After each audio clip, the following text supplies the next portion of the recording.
আসসালামু আলাইকুম listeners, thank you Rasel ভাই। আমি একটা ঘটনা শেয়ার করব মিরপুর বুদ্ধিজীবী কবরস্থানের। এইখানে আমার এক পরিচিত একজন আমার এক পরিচিত আন্টি আর কি, আমার ভাইরার মা মারা গিয়েছিল কিছুদিন আগে। তো তার কবর মিরপুর বুদ্ধিজীবীতে দেওয়া হয়, তাদের কবর কেনা আছে ওই জায়গায়। তো আমরা লাশ দাফন করতে করতে রাত্রে 8টা বেজে যায়, কিছুদিন আগের ঘটনা।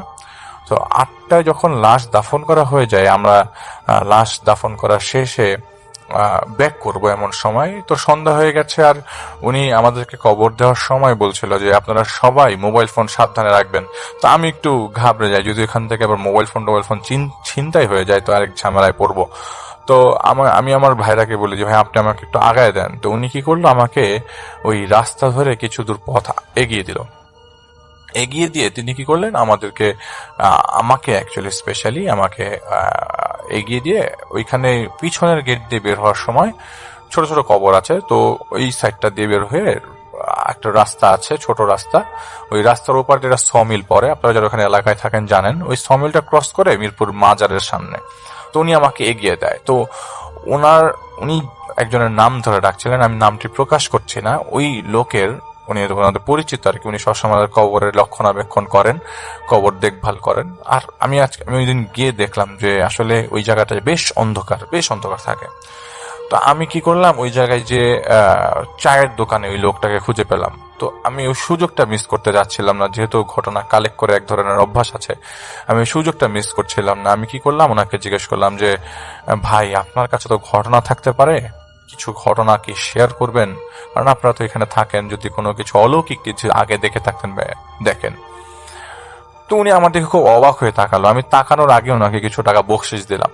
আমি জানি উনি ওনারা বকশিস ছাড়া কোনো কথা বলবে না। যাই হোক, উনি যখন বললো যে দেখেন আপনি বকশিস দিচ্ছেন এই জন্য বলছি না, আমার কাছে বেশ কিছু ঘটনা আছে, এই জন্য আমি আপনাকে বললাম যে আসেন বসেন। তো উনি চা খাচ্ছিল, ওই চায়ের বিলটা পরে আমি দেই।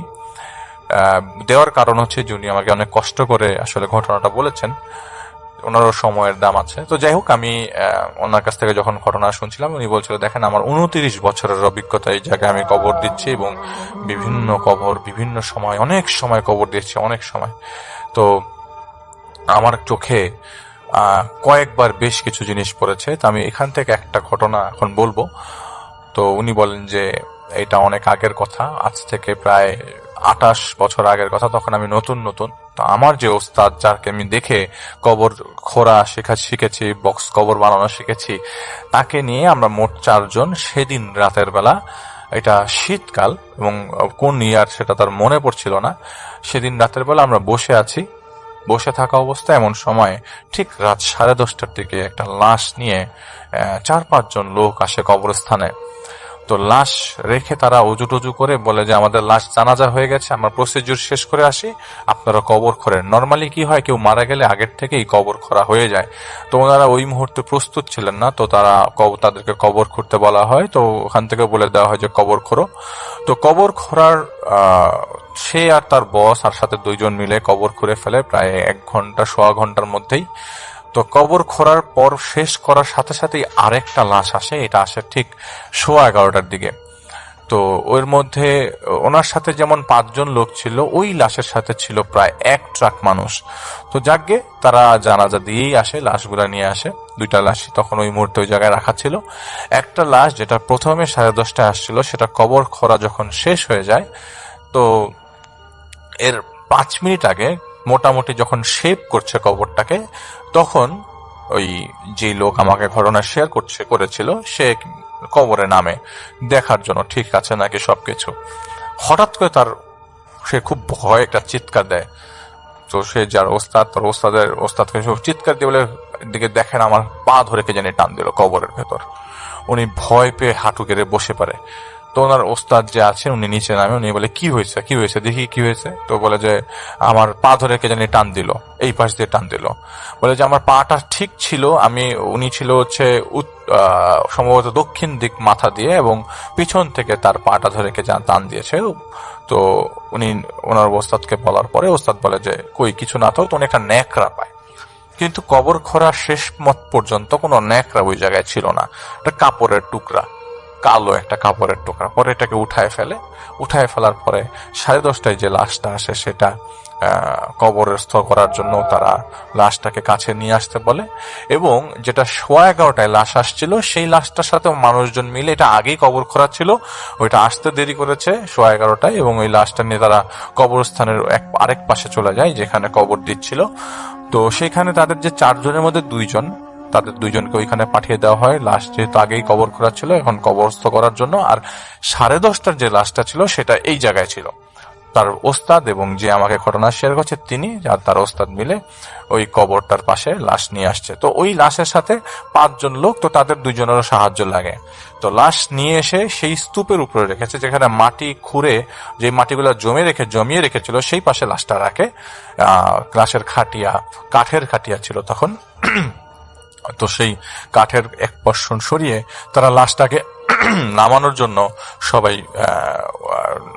2 জন মিলে প্লাস কবরের মধ্যে 2 জন নামে, তারা লাশ মাটিতে নামার পরে তো ওই 5 জনের মধ্যে সবাই তাদের ওই লাশের সাথে যারা আসছিল তারা সবাই মাটি দিয়ে দেয়। কিন্তু এখানে যেখানে ঝামেলা হচ্ছিল, তাদের ভয়ে হার্টবিট বেড়ে গিয়েছিল ওস্তাদ এবং তার নিজের। তারা যতই মাটি নিচে নামায়, কবর থেকে মাটি উপরে ওঠে না, চাটাই দেওয়ার পরে মাটিও আর উপরে ওঠে না। আর উপরে যে মাটিগুলো যেগুলো নিচে নামাচ্ছে সেখান থেকে মাটি আর নিচে কমে না। এরকম করে আধা ঘন্টা ধরে টানছে।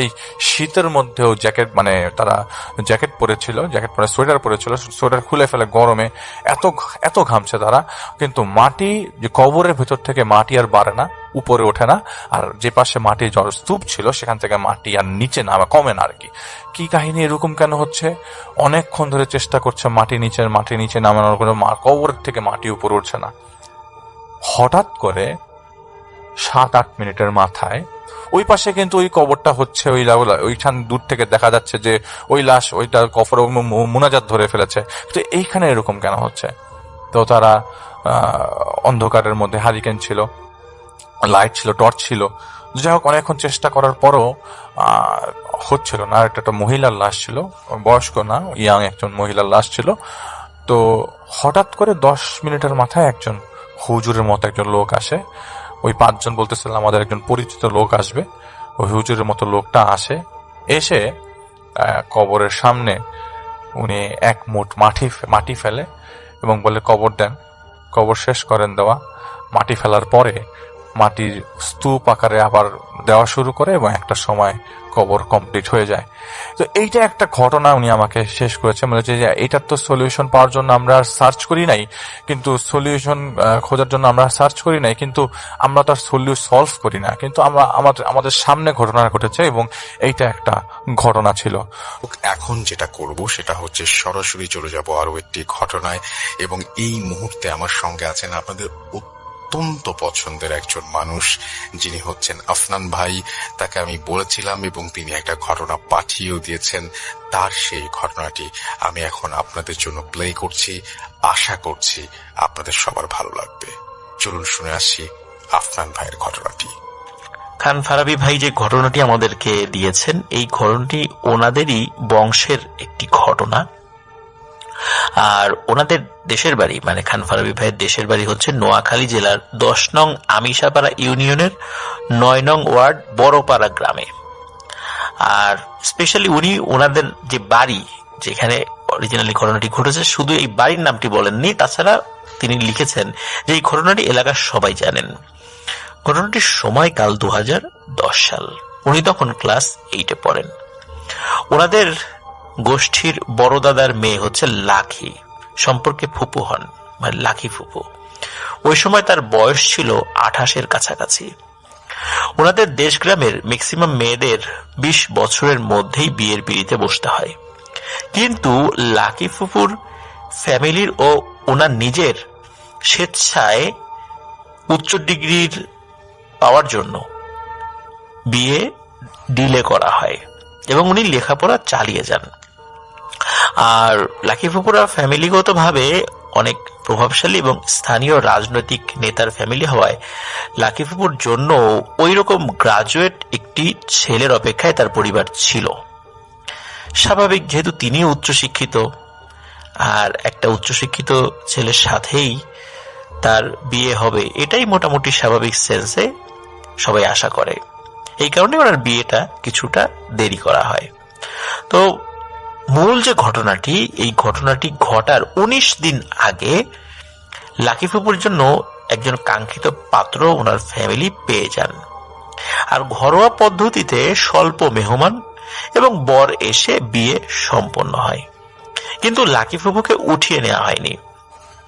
কথা ছিল সামনের মাসে রমজানের পরে ধুমধাম করে আয়োজন করা হবে, তারপর তারা লাকি ফুপুকে জামাইয়ের বাড়িতে উঠিয়ে নেবেন। আর ওনাদের ওই এলাকায়, মানে আমাদের খান ফারাবি ভাইদের এলাকায়, ওই দেখা যাচ্ছে যে এইভাবে স্বল্প পরিসরে বিয়ে হয়, পরে সুযোগ বুঝে আবার বড় করে অনুষ্ঠান করে। শুধু ওনাদের এলাকা না, বাংলাদেশের অনেক জায়গাতেই এভাবে হয় আর কি। তো যাই হোক, বিয়ে হবার কিছুদিন পর থেকেই লাকি ফুপু অস্বাভাবিক আচরণ শুরু করে।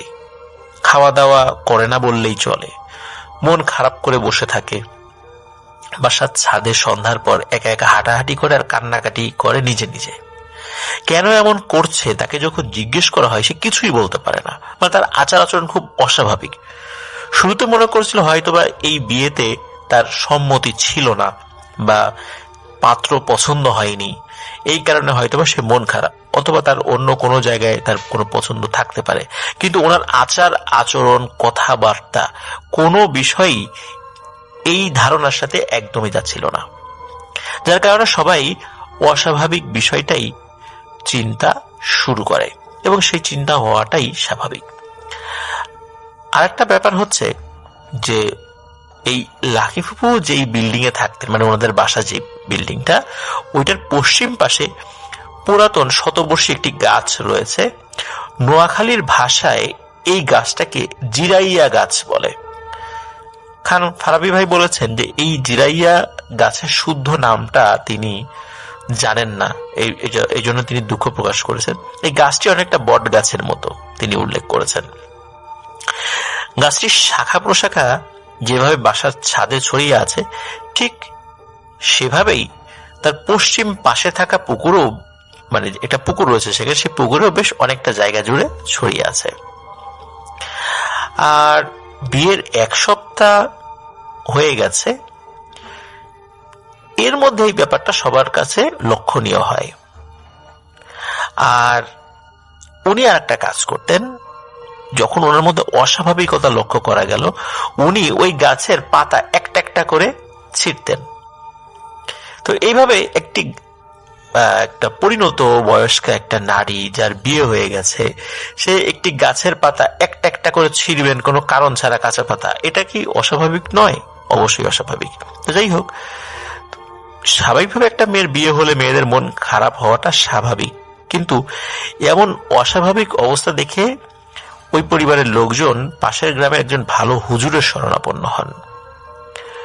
কিন্তু হুজুরের ট্রিটমেন্টে লাকি ফুপু কিছুটা স্বাভাবিক হলেও হুজুর বলে দেন, খুব খারাপ কিছু একটা ঘটে গেছে যেটা আমি বুঝতে পারছি না, আমি আপাতত ঝাড়ফুঁক করে দিলাম, এটা সাময়িক কাজে আসবে, তবে তোমরা এখন থেকে আরো 45 দিন খুব চোখে চোখে রাখবা, তাকে কখনোই একা একা কোথাও যেতে দিবা না, সাথে থাকবা। যাই হোক, ফুপুর হাস্যোজ্জ্বল ও আগের মতো আচরণে সবাই স্বাভাবিকভাবে নেয় ব্যাপারটা। তার মানে হচ্ছে ওই হুজুরের কাছ থেকে আসার পর তার আচার আচরণ অনেকটাই স্বাভাবিক হয়ে গিয়েছিল। কিন্তু এই আনন্দ বেশি দিন স্থায়ী হয়নি। বিয়ের 19 দিনের মাথায় লাকি ফুপু বিকেল বেলায় এই খান ফারাবি ভাইদের বাড়িতে আসেন এবং চানাচুর মুড়ি খেতে আসেন। আর খান ফারাবি ভাইদের যে বয়স এবং ওনাদের ফুপুর, ওনাদের দেখা যাচ্ছে যে বড় ভাই বা আর যারা আছেন, মোটামুটি বয়সের খুব বেশি পার্থক্য বা তারতম্য ওনাদের যারা সিনিয়র তাদের সাথে ছিল না। এই জন্য দেখা যেত যে সবাই সবার বাড়িতে আসা যাওয়া করত। তো প্রতিদিনের মতো রাতে ওনারা কয়েকজন রাতের খাবার খেয়ে শোয়ার প্রিপারেশন নিচ্ছিলেন। আর এই লাকি ফুপুর ভাই, যেহেতু উনি একজন পলিটিশিয়ান ছিলেন, ওই রাত্রে ওনার ফিরতে দেরি হতো, মানে দেরি হচ্ছিল আর কি। এদিকে লাকি ফুপু ওনার ভাইয়ের জন্য খাবার টেবিলে খাবার রেডি করে অপেক্ষা করছেন। এখন বাড়ির অন্য সদস্যরা তো ততক্ষণে খেয়ে ফেলেছেন, লাকি ফুপুর বড় ভাই মানে উনি তখন আসেননি। এখন যেহেতু বাড়ির অন্য সদস্যরা খাবার খেয়ে ফেলেছেন, তো লাকি ফুপু চিন্তা করেন যে এই এটো প্লেট বাসনগুলো কলপারে ধুয়ে ফেলি, ভাই ততক্ষণে আসুক, কাজটা এগিয়ে রাখি। এই চিন্তা করে উনি ওই থালা বাসন কলপারে নিয়ে যান, কলে নিয়ে সেগুলো ধুয়ে পরিষ্কার করেন। তো উনি চিন্তা করেন যে যেহেতু বাইরে বের হয়েছি, সুতরাং ওয়াশরুম থেকে একবার ঘুরে আসি, ফ্রেশ হয়ে আসি। আর ওনার ওয়াশরুমটা বাসা থেকে সর্বোচ্চ 20 মিটার দূরে, আর এই 20 মিটার পথের মধ্যে ওই বিশাল গাছটিও পড়ে, সাথে তাদের বাড়ির পুকুরের ঘাটলাটাও পড়ে। আর দুর্ভাগ্যক্রমে ওই রাত ছিল অমাবস্যার রাত। উনি ওয়াশরুমের দিকে গিয়ে আর ফিরে আসছেন না। এদিকে 1 ঘন্টা হয়ে গেল, উনি আসছেন না। লাকি ফুপুর মা উনি ভাবছেন হয়তোবা কারো বাসায় গেছে, কিন্তু রাত 9টার সময় এত রাত্রে কার বাসায় যাবেন তিনি? সবাই তো ঘুমিয়ে গেছে, গ্রাম তো এত রাত পর্যন্ত নর্মালি কেউ জেগে থাকে না। তো ওইদিকে বাসার পেছনের দরজা খোলা, কলপারে থালা বাসন পড়ে আছে। তখন লাকি ফুপুর মা উনি আর স্বাভাবিক থাকতে পারেননি, কারণ মায়েরা কিন্তু সন্তানের বিপদ আপদ অনেক ক্ষেত্রেই আঁচ করতে পারেন। তিনি উচ্চ স্বরে কান্নাকাটি শুরু করেন। এর মাঝে পুরো এলাকার সব মানুষ চলে এসেছে। এদিকে লাকি ফুপুর বড় ভাই এসে পড়েছেন। ততক্ষণে চারদিকে লাইট মেরে খোঁজা হয়, কিন্তু ওনাকে কোথাও পাওয়া যাচ্ছে না। এরই মাঝে এই খান ফারাবি ভাইদের একজন কাকা উনি এসে বলেন যে আমি তো ঘন্টাখানেক আগে পুকুরের ওই পাটটাতে টেটা দিয়ে মাছ ধরছিলাম, কিন্তু হঠাৎ করে আমার মনে হলো পুকুরের অপর প্রান্তে মানে এই লাহি ফুপুদের ঘাটলার দিকে হঠাৎ করে একটা শব্দ হলো। মনে হচ্ছিল কেউ গোসল করার সময় উপর থেকে পানিতে ঝাঁপ দিলে যেরকম শব্দ হয়, ঠিক তেমন শব্দ। সাথে সাথে উনি ওনার হাতের টর্চ লাইটটি সেদিকে ধরেন, কিন্তু অদ্ভুত ব্যাপার হলো পানির উপর যদি কেউ ঝাঁপ দিয়ে পড়ে তখন কিন্তু পানিতে ঢেউ সৃষ্টি হয়। তখন সেই কাকা দেখেন যে পানি একদম স্বাভাবিক, পুকুরের পানি একদম মসৃণ হয়ে আছে, যেন ওখানে কিছুই হয়নি। তাহলে শব্দটা কিসের ছিল? যেহেতু উনি কিছুই দেখেননি, এই কারণে বিষয়টা তিনি সিরিয়াসলি নেননি। উনি ওনার মতো করে মাছ ধরছিলেন, কিন্তু ওনার এই ক্লু পাওয়ার কারণে সকলের মধ্যে একটি ধারণা হয়, তাহলে লাকি ফুপু কি পানির মধ্যে পড়ে গিয়েছে? কিন্তু উনি এত রাত্রে গোসল করতে যাবেন কেন? ওনার তো এত রাত্রে গোসল করতে যাওয়ার কথা নয়। যেহেতু ওই সময় বর্ষার সিজন ছিল, ওই পুকুরে পানি বেশিই ছিল। এখন আশপাশ থেকে লোকজন সবাই চলে আসে পানিতে ডুব দেওয়ার জন্য। যেহেতু ঘাটলার কাছাকাছি শব্দটি পাওয়া গিয়েছিল, সবাই কি করে ওই ঘাটলার কাছেই ডুব দিয়ে তাকে খুঁজতে থাকে, কিন্তু খুঁজে পাওয়া যায় না। অনেকক্ষণ খোঁজাখুঁজি করার পর যখন পাওয়া যায় না, তখন ওই পরিবারেরই একজন সদস্য সম্পর্কে কাকা হন, তো উনি বলেন যে আচ্ছা আমরা আরেকটু সামনে গিয়ে, মানে যেখানে খুঁজছি এর থেকে আরো 10-15 হাত সামনে বা আরেকটু ভিতরে গিয়ে সবাই খুঁজি, ডুব দিয়ে দেখি কোনো কিছু পাওয়া যায় কিনা। এইভাবে সবাই খুঁজতে থাকে। এর মধ্যে সেই কাকা হঠাৎ করে ডুব দিয়ে আবার ভেসে ওঠেন এবং চিৎকার করে বলেন এই জায়গায় কিছু একটা মনে হচ্ছে আছে। তখন অন্যরা সবাই সেখানে যান, সবাই মিলে ডুব দিয়ে একটা দেহ উপরে তোলার চেষ্টা করেন, কিন্তু ওই দেহটার মাথা মাটির ভেতরে ঢুকেছিল, তাই উঠাতে খুব কষ্ট হচ্ছিল। বেশ কিছুক্ষণ পর দেহটা উঠানো হলো, সবাই নিশ্চিত হলো যে এটি লাকি ফুপুরি দেহ, কিন্তু ততক্ষণে তিনি বেঁচে নেই। অনেকে অনেকভাবে চেষ্টা করেন যে তাকে বাঁচানোর জন্য, পেটের মধ্যে পানি চলে গেছে সেই পানি বের করার জন্য, কিন্তু সকলে ব্যর্থ হন। কিন্তু সবাই একটি বিষয় দেখে আশ্চর্য হন, সেটি হলো ফুপুর পায়ে স্যান্ডেল ছিল, যে স্যান্ডেলটি উনি পরতেন সেটি পায়ে দিয়েই উনি ঘর থেকে বের হয়েছিলেন। ওনার হাতে টর্চ লাইট, যে টর্চ লাইটটি নিয়ে উনি ওয়াশরুমের দিকে গিয়েছিলেন, সেই টর্চ লাইটটি মুষ্টিবদ্ধ অবস্থায় রয়েছে, সবকিছু অক্ষত অবস্থায় রয়েছে, কিন্তু তার গলায় গভীর দাগ রয়েছে, মনে হচ্ছে ধারালো নখের দাঁত। আর ওনার ডেড বডি পুকুরের ঘাটলা থেকে এতটা দূরে কিভাবে গেল? উনি কি সুইসাইড করেছেন, না কারো সাথে শত্রুতার কারণে কেউ নির্মম ভাবে তাকে হত্যা করেছে? উনি তো সুইসাইড করার কথা নয়, এমন কোনো ঘটনা ঘটেনি যার কারণে তিনি সুইসাইড করবেন। আর কেউ মারলেও এত দ্রুত সকলের চোখে ফাঁকি দিয়ে পানির এতটা নিচে কাদায় কিভাবে মাথা ঢুকিয়ে দিতে পারবে? এটা ইম্পসিবল, কোনো মানুষের পক্ষে সেটা সম্ভব নয়। এই পুরো ব্যাপারটা অস্বাভাবিক কিছুর ইঙ্গিত দিচ্ছিল। সারা গ্রামে শোকের ছায়া নেমে আসে। তিনি রাতে মারা গিয়েছিলেন, আর দুপুরের দিকে জানাজার পর ওনাকে দাফন করা হয়। আর সেই রাতেই এই লাকি ফুপুর মা, মানে খান ফারাবী ভাইয়ের দাদি, উনি একটি ভয়ানক স্বপ্ন দেখেন। উনি তো সারাদিন বিশেষ করে আগের রাত থেকেই ওনার ঘুম নেই। উনি ওই রাত্রে যখন কিছুটা তন্দ্রাচ্ছন্ন হয়েছেন, কারণ শোকে উনি কাতর ছিলেন, ওনার ঘুম আসছিল না, কিন্তু তারপরও আগের রাত থেকে নির্ঘুম একটি দীর্ঘ সময় পার করার কারণে উনি একা একাই ঘুমিয়ে পড়েন। আর তখন কোনো একটি কালো অবয়ব তার স্বপ্নে আসে। স্বপ্নে এসে বলে যে, কি সন্তান হারানোর শোকে কাঁদছো? আমিও কিন্তু বেশ কিছুদিন তোমার মতোই কেঁদেছি, তোমার থেকে বেশিই কেঁদেছি, কারণ আমিও সন্তান হারিয়েছি। আর তোর সন্তানকে মেরে আমি আমার সন্তান হারানোর প্রতিশোধ নিলাম। এরপরে ওনার ঘুম ভেঙে যায়। ঘুম ভেঙে উনি চিৎকার করে ওঠেন। সবাই চিৎকারের কারণ জিজ্ঞাসা করলে সবাইকে সবকিছু খুলে বলেন। পরদিন আবার সেই হুজুরের কাছে তারা যান।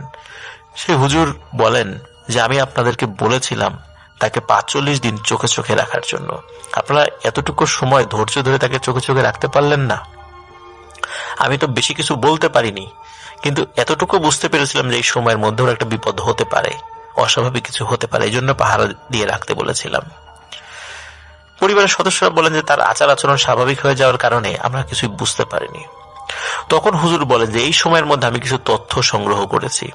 সেটি হলো, আপনার মেয়ে যে গাছটি রয়েছে আপনাদের বাড়ির পাশে, পুরাতন যে গাছটি, সেই গাছের কিছু পাতা কুড়িয়ে এনেছিল রান্না করার জন্য। আর ওই পাতার উপরে ওই গাছে থাকা একটা জিন পরিবারের একটা নবজাতক শিশু তার মা শুইয়ে রেখেছিল। কিন্তু শুইয়ে রেখে যখন ওই জিন মা সে যখন দূরে চলে গিয়েছে, এর মধ্যে আপনার মেয়ে ওই পাতাগুলো নিয়ে চলে আসে এবং সরাসরি জ্বলন্ত চুলার মধ্যে ওই পাতাগুলো ঢুকিয়ে দেয়। এতে করে জিনের ওই নবজাতক শিশু মারা যায়। এই কারণে লাকির মধ্যে অস্বাভাবিকতা লক্ষ্য করা গিয়েছিল। তারা লাকিকে ছেড়ে দেয়নি, হত্যার বদলে হত্যা করে তারা প্রতিশোধ নিয়েছে। ওই জিনগুলো ওই গাছে বসবাস করলেও তারা কখনো কারো ক্ষতি করত না, কিন্তু তাদের পরিবারের একজন সদস্যের এইভাবে নির্মম মৃত্যুর পর তারা আর সহ্য করতে পারেনি। এই কারণে শুধু লাকির উপরই এই প্রতিশোধটি নিয়েছে। তারা বলেছে তারা চাইলে ওই পরিবারের আরো অনেক সদস্যের উপর এর প্রতিশোধ নিতে পারত, কিন্তু পরিবারের অন্য সদস্য তো এই ঘটনার জন্য দায়ী নয়, এই জন্য শুধু লাকির উপরই প্রতিশোধ নিয়েছে। কিন্তু লাকি কি দেখেছে দিনের বেলা এই ধরনের একটি ঘটনা? এটা কি কোনো মানুষের পক্ষে দেখা সম্ভব যে পাতার উপর বা কোথাও কোনো জিনের শিশু শুয়ে আছে কিনা? এটি কিন্তু কোনো মানুষের পক্ষে দেখা সম্ভব নয়। কিন্তু নিজের অজান্তেই উনি এই কাজটি করে ফেলেছিলেন, যার ফলে তারা এই শাস্তিটি দিয়েছে। ওই জিনকে হাজির করা হয় এবং হাজির হয়েও সে একই ঘটনাই সে বলে যে কি কারণে তাকে হত্যা করা হয়েছে।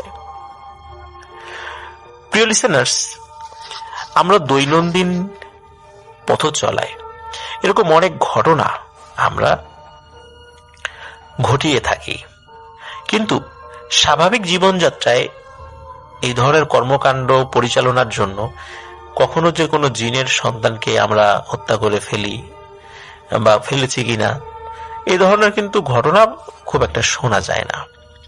কিন্তু আপনারা অনেক আগে যারা আলিফ লালা দেখেছেন, আলিফ লালার প্রথম দিকের যে পর্ব ছিল, আপনাদের কি মনে আছে যে এই আলিফ লালার প্রথম দিকের যে পর্ব ছিল, সেই পর্বে একজন সওদাগর তিনি খেজুর খেয়ে সেই খেজুরের বিচি সেটি একটি কুয়ার মধ্যে ফেলেন, এবং কুয়ার মধ্যে ফেলার পর সেই কুয়া থেকে একটি জিন বের হয়ে আসে এবং বলে এই খেজুরের বিচির আঘাতে তার নবজাতক শিশু মারা গেছে, এই জন্য তাকেও মৃত্যুর জন্য প্রস্তুত হতে হবে। যাই হোক, সেটা অনেক বড় একটি গল্প, এটা ইউটিউবেও আছে, যেটা আপনারা দেখতে পারবেন। তো আমি যেটি বলার চেষ্টা করছি সেটি হলো যে এই ব্যাপারটি সম্পূর্ণ অস্বাভাবিক একটি ব্যাপার, কারণ এটি হওয়ার কথা নয়, কিন্তু তারপরও যদি হয়ে যায়, জিনেরা কিন্তু এভাবে খুব সহজে মানুষকে ক্ষমা করে দেয় না, যে মানুষের কোনো দোষ নেই, তারা সেটা বুঝতে চায় না। কারণ তাদের পরিবারের সদস্য হারানোর ফলে তাদের মধ্যে যে ক্ষোভ সৃষ্টি হয়েছে, এই ক্ষোভের বহিঃপ্রকাশ তারা ঘটায়, কিন্তু তারা বুঝতে পারে না যে মানুষেরও কিন্তু সীমাবদ্ধতা রয়েছে, আমরা তাদেরকে দেখতে পাই না। আর দেখতে না পাওয়ার কারণে এই ধরনের ঘটনা যদি ঘটেই যায়, তার জন্য মানুষ কিন্তু দায়ী নয়। লাকি ফুপো দায়ী ছিল না, কিন্তু সম্পূর্ণ নিরপরাধ হয়েও তাকে এভাবে মৃত্যুবরণ করতে হয়েছে। আমার নাম আহসান। আমি এখন যে ঘটনাটা শেয়ার করতে যাচ্ছি সেটা একজন রিক্সাওয়ালা ও একজন লোকের ঘটনা। ঘটনাটি ঘটেছিল দোহার থানার গ্রামের অমুক বাড়ির সামনে। আমি গ্রাম এবং বাড়ির নামটা উজ্জ্বল রাখছি। বাড়ির সামনে সেই রাস্তায় যেখানে একটা কালভার্ট আছে, তার ঠিক পাশেই আছে একটা বড় ঝোপ। এখন আমি সেই জায়গায় একটা ভয়ঙ্কর ঘটনা তুলে ধরছি। এই ঘটনাটি আজ থেকে প্রায় 9-10 বছর আগের। একদিন এক রিক্সাওয়ালা রাতে এক প্যাসেঞ্জারকে নিয়ে সেই রাস্তা দিয়ে আসছিল। রাত এখন আনুমানিক 11টা কি 11:30 মতো হবে। আমরা জানি যে গ্রামে 9টা-10টার দিকে প্রায় বেশিরভাগ মানুষ ঘুমিয়ে পড়ে, তাই সেই সময়টায় একেবারেই জনমানবহীন ছিল সব রাস্তাঘাট। তারা দুজনেই সেই রাস্তা ধরে চলছে। এমন সময়ে তারা কিছুটা দূর থেকে হঠাৎ সাদা কিছু একটা লক্ষ্য করে রাস্তার মধ্যে। তারা যখন সেই কালভার্টের কাছাকাছি জায়গায় গেল, তখন তারা দেখলো যে কালভার্টের উপর সাদা কাপড় পরা একটা লাশ পড়ে আছে, অর্থাৎ কাফনে জড়ানো একটা লাশ পড়ে আছে। এরপর তারা দুজনেই রিক্সা থেকে নেমে লাশটার কাছে যায়। তারা দুজনেই দেখে অবাক হয়ে গেল যে এত রাতে এখানে একটা লাশকে রেখে গেল। লোকটা রিক্সাওয়ালাকে বলল, হয়তো কেউ লাশটাকে এখানে ফেলে গেছে, চলো আমরা লাশটাকে দাফনের ব্যবস্থা করি, তারপর গ্রামবাসীকে জানাবো। কিন্তু রিক্সাওয়ালা এতে আপত্তি জানালো। সে বলল যে আপনি আমার ভাড়া দিয়ে দেন, এসব লাশটাস আমি দাফন করতে পারবো না, কার না কার লাশকে মেরে ফেলে গেছে। লোকটা তাকে বলল, ঠিক আছে, তোমাকে 100 টাকা ভাড়া বেশি দেব। এই কথা শুনে রিক্সাওয়ালা লাশটা নিতে রাজি হয়, তবে রিক্সাওয়ালা লোকটাকে শর্ত দেয় যে লাশটা আপনাকেই তুলতে হবে। লোকটা বলল, ঠিক আছে, তাই হবে। এরপর সিদ্ধান্ত হলো যে তারা লাশটা নিয়ে একটা লোকালয়ে যাবে, অর্থাৎ যেখানে মানুষ রয়েছেন, যে কোনো একটা বাড়ির পাশে বা বাজার, মসজিদ, এরকম কোনো একটা জায়গায় যাবেন। তারপর লোকটা লাশের কাছে গিয়ে মুখের কাপড় তুলতেই দেখতে পায় লাশটা চোখ খোলা অবস্থায় তাকিয়ে আছে।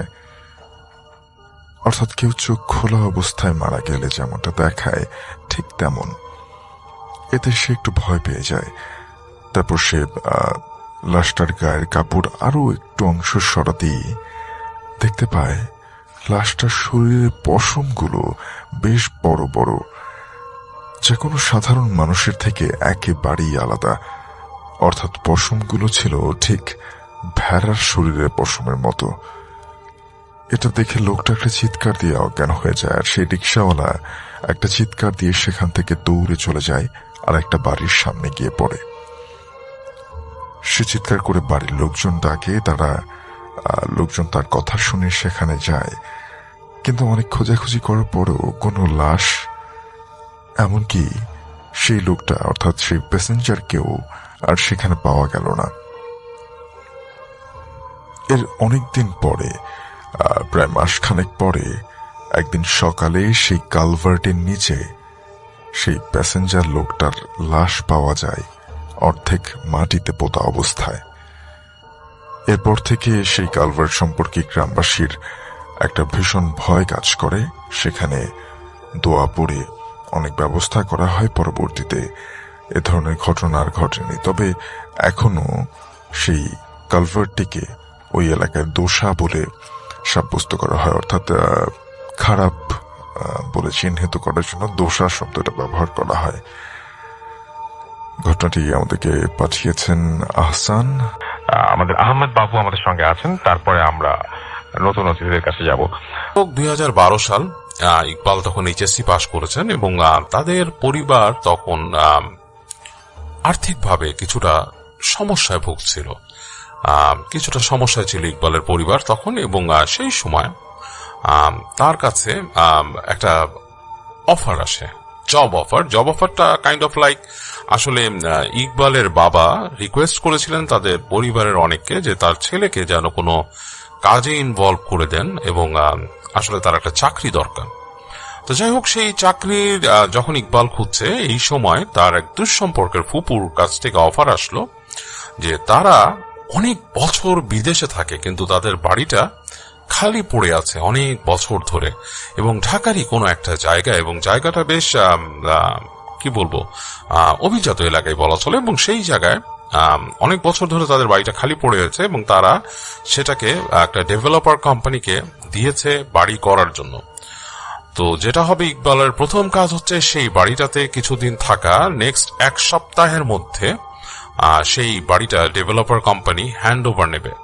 তো যেটা হবে যে ইকবাল ওখানে থেকে তাদের বাড়ির কিছুটা দেখাশোনা করবে 1 সপ্তাহ, এবং এই 1 সপ্তাহের মধ্যে তাদের বাড়ির যে পুরনো ফার্নিচার এবং অনেক কিছু আছে তা মানুষ নিয়ে যাবে, মানে তারা যাদের কাছে বিক্রি করবে বা হ্যান্ড ওভার করবে তারা নিয়ে যাবে। তো ইকবালকে দেখে শুনে সবকিছু দিতে হবে এবং বাড়িটা দেখাশোনা করতে হবে আনটিল ডেভেলপার কোম্পানি সেটা বুঝে নেয়। তো যাই হোক, এই ছিল ইকবালের কাজ, এবং ইকবাল যশোর থেকে ঢাকায় চলে আসে এবং এসে সেই বাড়িতে আসে। তো বাড়িতে আসার পর সে দেখে একটা বিশাল বাড়ি।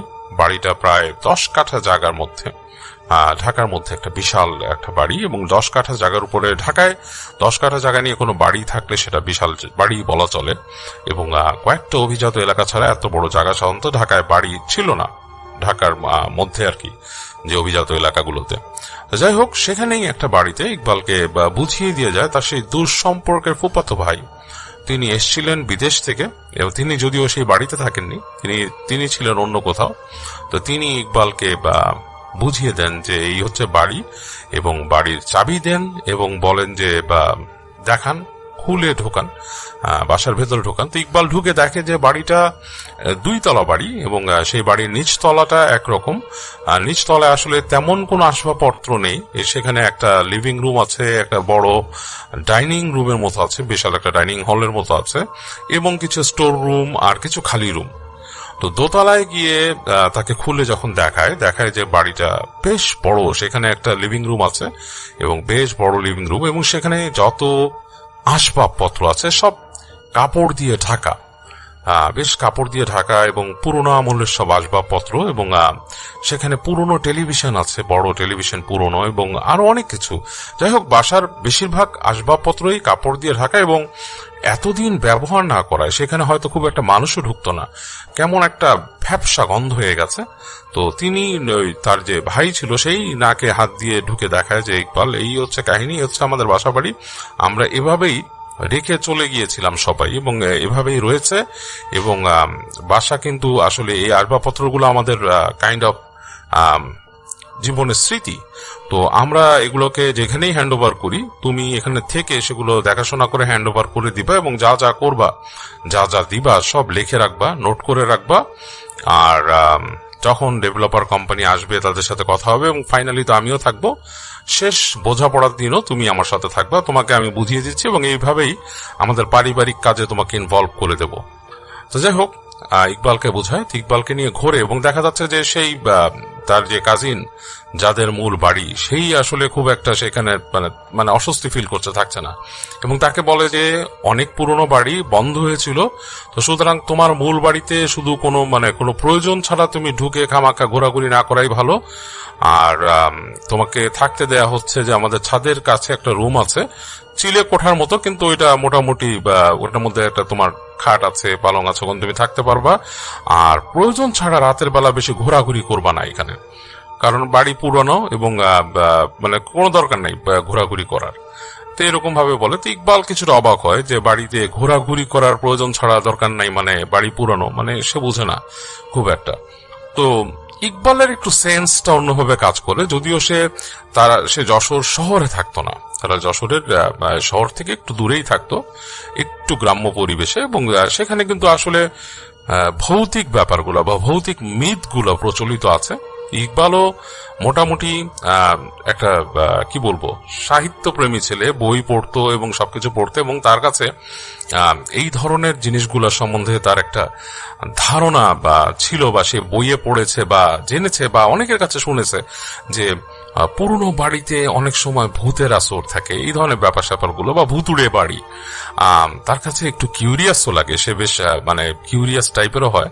বাট সে চিন্তা করে আসলে কি সেরকম কিছু এরকম শহরের প্রাণ কেন্দ্রে এবং বাড়ির আশেপাশে বেশ শহুরে পরিবেশ, যদিও ছিমছাম, যেহেতু অভিজাত এলাকা, ছিমছাম রাস্তাঘাট, মানুষ কম হাঁটছে, এত বড় বাড়ি এবং বাড়ির মূল যে দরজা, ফটক দিয়ে ঢুকলে কিছুটা বেশ খানিকটা জায়গা খালি, এবং তারপরে শুরু হয়েছে প্রথম সামনের দিকটা কাইন্ড অফ লন আছে, এবং বাড়ির যে পেছনের অংশে সেখানে গাছগাছালি আছে অনেক, মোটামুটি গাছগাছালিতে ঘেরা। এবং সেই যে গাছগাছালির জায়গাটা, সেখানে কিন্তু আর ঘাস টাস পরিষ্কার নাই, বেশ এলোমেলো ভাবেই জন্মাইছে ঘাস। এবং এক সময় সেখানে ফুলের গাছটা ছিল, বোঝা যায় যে ফ্লাওয়ার বেড টেড ছিল, কিন্তু এখন সেগুলো কিছুই নেই। বড় ঝাঁকড়া গাছ আছে, আম গাছ আছে, তারপর নারকেল গাছ হয়েছে দুটো বড় বড়, তো সেগুলো দেখা যায়। এবং তাকে বলে যে তুমি এই যে চিলে কোঠায় থাকবা, তুমি ছাদে উঠবা, ছাদে উঠতে পারো, দেখতে পারো বাড়িঘর, মোটামুটি তুমি একটু খেয়ালে রাখবা। মূল ব্যাপার হচ্ছে যে তারা যখন নিয়ে যাবে জিনিসপত্র, তুমি যাতে লিখে রাখো সব সুন্দর করে। আর একটা ব্যাপার যে সেই ডেভেলপারের মানুষ আসার আগে যাতে বাড়ি ক্লিন থাকে, বাড়ির মধ্যে যাতে আর কোনো কিছু না থাকে, আমাদের আসবাবপত্র যাতে তারা কিছু না পায়। আর আমি তো আসবই, তারপরে একটা দেখাশোনা হবে। তো যাই হোক, এগুলো বুঝিয়ে দিয়ে তিনি চলে যান। ইকবালকে বেশ কিছু হাত খরচ দিয়ে যান এবং তার ঘর বুঝিয়ে দিয়ে যান সে কোথায় থাকবে। তো ইকবাল তার ঘরের মধ্যে ওঠে এবং সেই কাজিন চলে যাওয়া পর্যন্ত সে তার সাথে কথা বলে চলে যায়। একটা সময় সে একলা হয়ে যায় এবং তার খাওয়া দাওয়ার ব্যাপারটাও তিনি বুঝিয়ে দেন যে তুমি চেষ্টা করবে হোটেলে খাওয়া দাওয়া করতে, কারণ এখানে তার কোনো অ্যারেঞ্জমেন্ট নাই, কারণ এই রুমে তুমি রান্নাও করতে পারবা না, তো তুমি হোটেলেই খাওয়া দাওয়া করো। যথেষ্ট তাকে খরচ দিয়ে যায়, যথেষ্ট যাই দিয়ে যায়। তো ইকবাল একলা হয়ে যায় সন্ধ্যার পরে, যখন সে কাজিন চলে যায় বিকেলের পরে, সে শুধু দেখে যে চলে যাচ্ছে কাজিন, তার গাড়ি চলে গেল এবং বেশ একলা, এত বড় একটা বাড়িতে সে একলা পড়ে আছে, তার কাছে একটু অস্বস্তি লাগে। এবং তার মাথায় এইসব ধারণা আসে যে কেন বলছে বাসার মধ্যে হেঁটো না, নাকি তারা ভাবছে যে তাদের অনেক মূল্যবান জিনিস আছে বাসায়। এরকম নানা রকম চিন্তা নিয়ে ইকবাল মোটামুটি তার রুমের মধ্যে বসে থাকে। তো সন্ধ্যা হয়ে যায়, অন্ধকার হয়ে গেছে। ইকবাল তার রুমের মধ্যে লাইট জ্বালায় বসে থাকে কিছুক্ষণ, তারপর সে নিচে নামে। তো নিচে নেমে সে হেঁটে আশেপাশের দোকান যেগুলো আছে একটু সামনে, তাদের সাথে দেখা করে কথা বলে। তারা বলে যে তাদের মধ্যে দোকানদারদের সাথে অনেকের সাথে কথা হয়, তারা নিজেরাই দোকান চালায়। তারা বলে যে আপনি কোথায় আছেন, কোথায় থাকছেন। ইকবাল বলে যে আমি আসলে অমুক বাড়িতে এসেছি, ওইটা আমাদের এক আত্মীয়র বাড়ি, সেখানে ওনার তো বাড়িটা দিয়ে দিচ্ছে বিল্ডার্সকে, তো আমি আসছি দেখাশোনা করতে, শেষ পর্যন্ত বুঝিয়ে দিতে। তো তারা বলে ওই যে বাড়ি তো খালি পড়ে রয়েছে ভাই, ভূতের বাড়ি, মানুষ ভয় পায়। তো ইকবাল বলে ভয় পায় মানে? ভাই ভয় পায়, ওইখানে অনেক ভয়ের, আপনি একা থাকবেন, বেশ ভয়ের। কেমনে থাকবেন একা এখানে? মানে ওই বাড়িতে কেউ থাকে না, কাজের মানুষ নাই, কিচ্ছু নাই, কেউ থাকে না, এটা এরকম তালা মেরে রাখছে। এবং তাদের আর একজন মানুষ ছিল কেয়ারটেকার, সে এসে মাঝে মাঝে দেখে যেত। তো আপনি কেমনে থাকবেন ওইখানে? ইকবাল বলে যে ভাই আমি তো আসলে থাকতে হবে, এটা তো আসলে আমাকে দায়িত্ব দিছে, তো সুতরাং থাকতে হবে। তো লোকরা বলে ভাই দেখেন খালি বাড়ি তো অনেকেই ভয় পায় বাড়িতে গেলে। ইকবাল বলে কিসের ভয় পায়, কাছে আপনি থাকেন আপনি বুঝবেন। এই দোকানদার বলে সেখানে একটা লন্ড্রি আলা ছিল, মানে যে লন্ড্রির ব্যবসা করতো আর কি, সেই লোকটা মূলত বলে ইকবালকে। ইকবাল এগুলো শুনে খুব একটা গায়ে মাখে না, বাট তার মধ্যে একটা প্রভাব ঠিকই পড়ে। যাই হোক, সে সেখানে ঘোরাঘুরি করে। রাতের বেলা ওখানে বসে থাকা, সন্ধ্যার সময় বাসার ভেতরে বসে থাকার কোনো মানে নাই। সে অনেকক্ষণ সেই লন্ড্রিওয়ালার সাথে গল্প গুজব করে, আড্ডা দেয়, এবং সে আশেপাশে দোকানে বসে বিভিন্ন জিনিস খায়। খেটে রাতের বেলা খাওয়া দাওয়া করে ওখানকার হোটেল থেকে কাছে যায় দূরে, সেখানে হোটেলে খেয়ে দিয়ে সে রাতের বেলা সে তার মতো ড্রিঙ্কস নিয়ে, মানে কোকাকোলা বা এই ধরনের ড্রিঙ্কস যেগুলো আছে, সফট ড্রিঙ্কস নিয়ে সে বাসায় আসে। বাসায় এসে সে বাসায় ঢোকার পরে বাসায় যখন ঢোকে, তো সে বাসায় ঢুকে কিন্তু মূল ফটক দিয়ে ঢুকতে যেই তার কাছে গা ছমছম করা শুরু করে।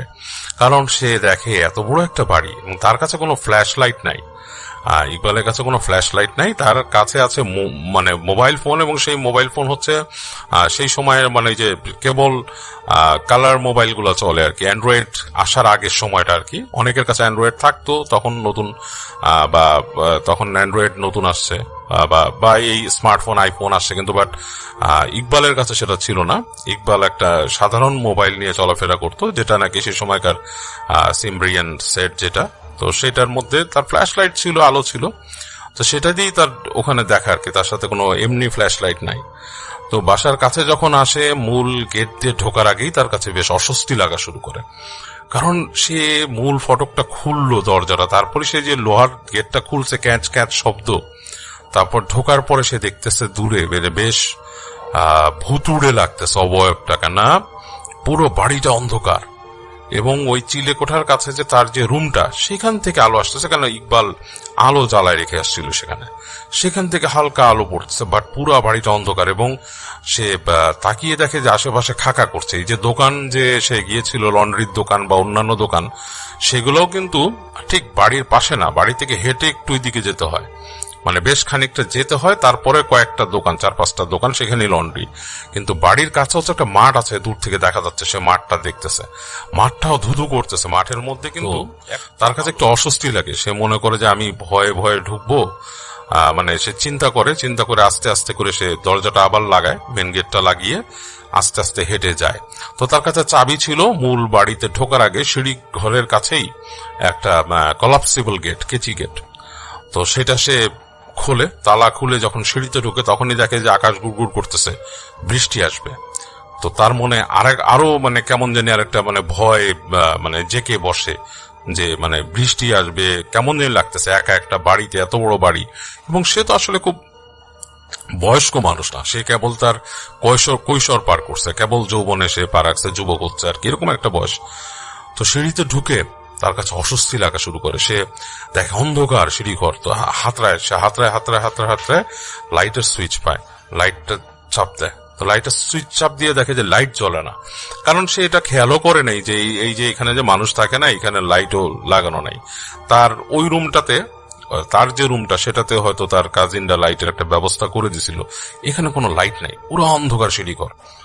তো বেশ ভয় লাগে ইকবালের কাছে। সে কি করে, তার হাতে এক হাতে ব্যাগ নিয়ে, এক হাতে তার মোবাইল ফোন বের করে, সেইটার যে স্ক্রিনের আলো আছে সেটা দিয়ে আস্তে আস্তে সিঁড়িতে উঠতে থাকে, এবং বেশ অস্বস্তি লাগে। সিঁড়ি ঘরটাও একটা কেমন ভ্যাপসা গন্ধ, এবং প্রত্যেকটা সেই সিঁড়ি ঘর পাড়া দিচ্ছে সিঁড়িতে, পুরা একটা মানে কেমন জানি একটা পরিবেশ নিস্তব্ধ, এবং তার কাছে মনে হচ্ছিল যে কোনো সময় যে কেউ একজন সিঁড়িতে দৌড়ে উপর থেকে নামবে, এরকম একটা ফিলিংস তার কাছে লাগছিল। এবং তার মনে হচ্ছে সে পাড়া দিয়ে উঠতেছে, হঠাৎ মনে হচ্ছে তার কাছে কেউ দৌড় দিয়ে উপর থেকে নামবে, এরকম একটা ফিলিংস। তো যাই হোক, সে আস্তে আস্তে সিঁড়ি দিয়ে পা ফেলে ফেলে উঠছে, এবং তার প্রত্যেকটা পায়ের শব্দ সে পাচ্ছে, আর বাইরে যে মেঘ ডাকছে সেই মেঘ ডাকার শব্দ। তো বেশ ভয় লাগছে ইকবালের।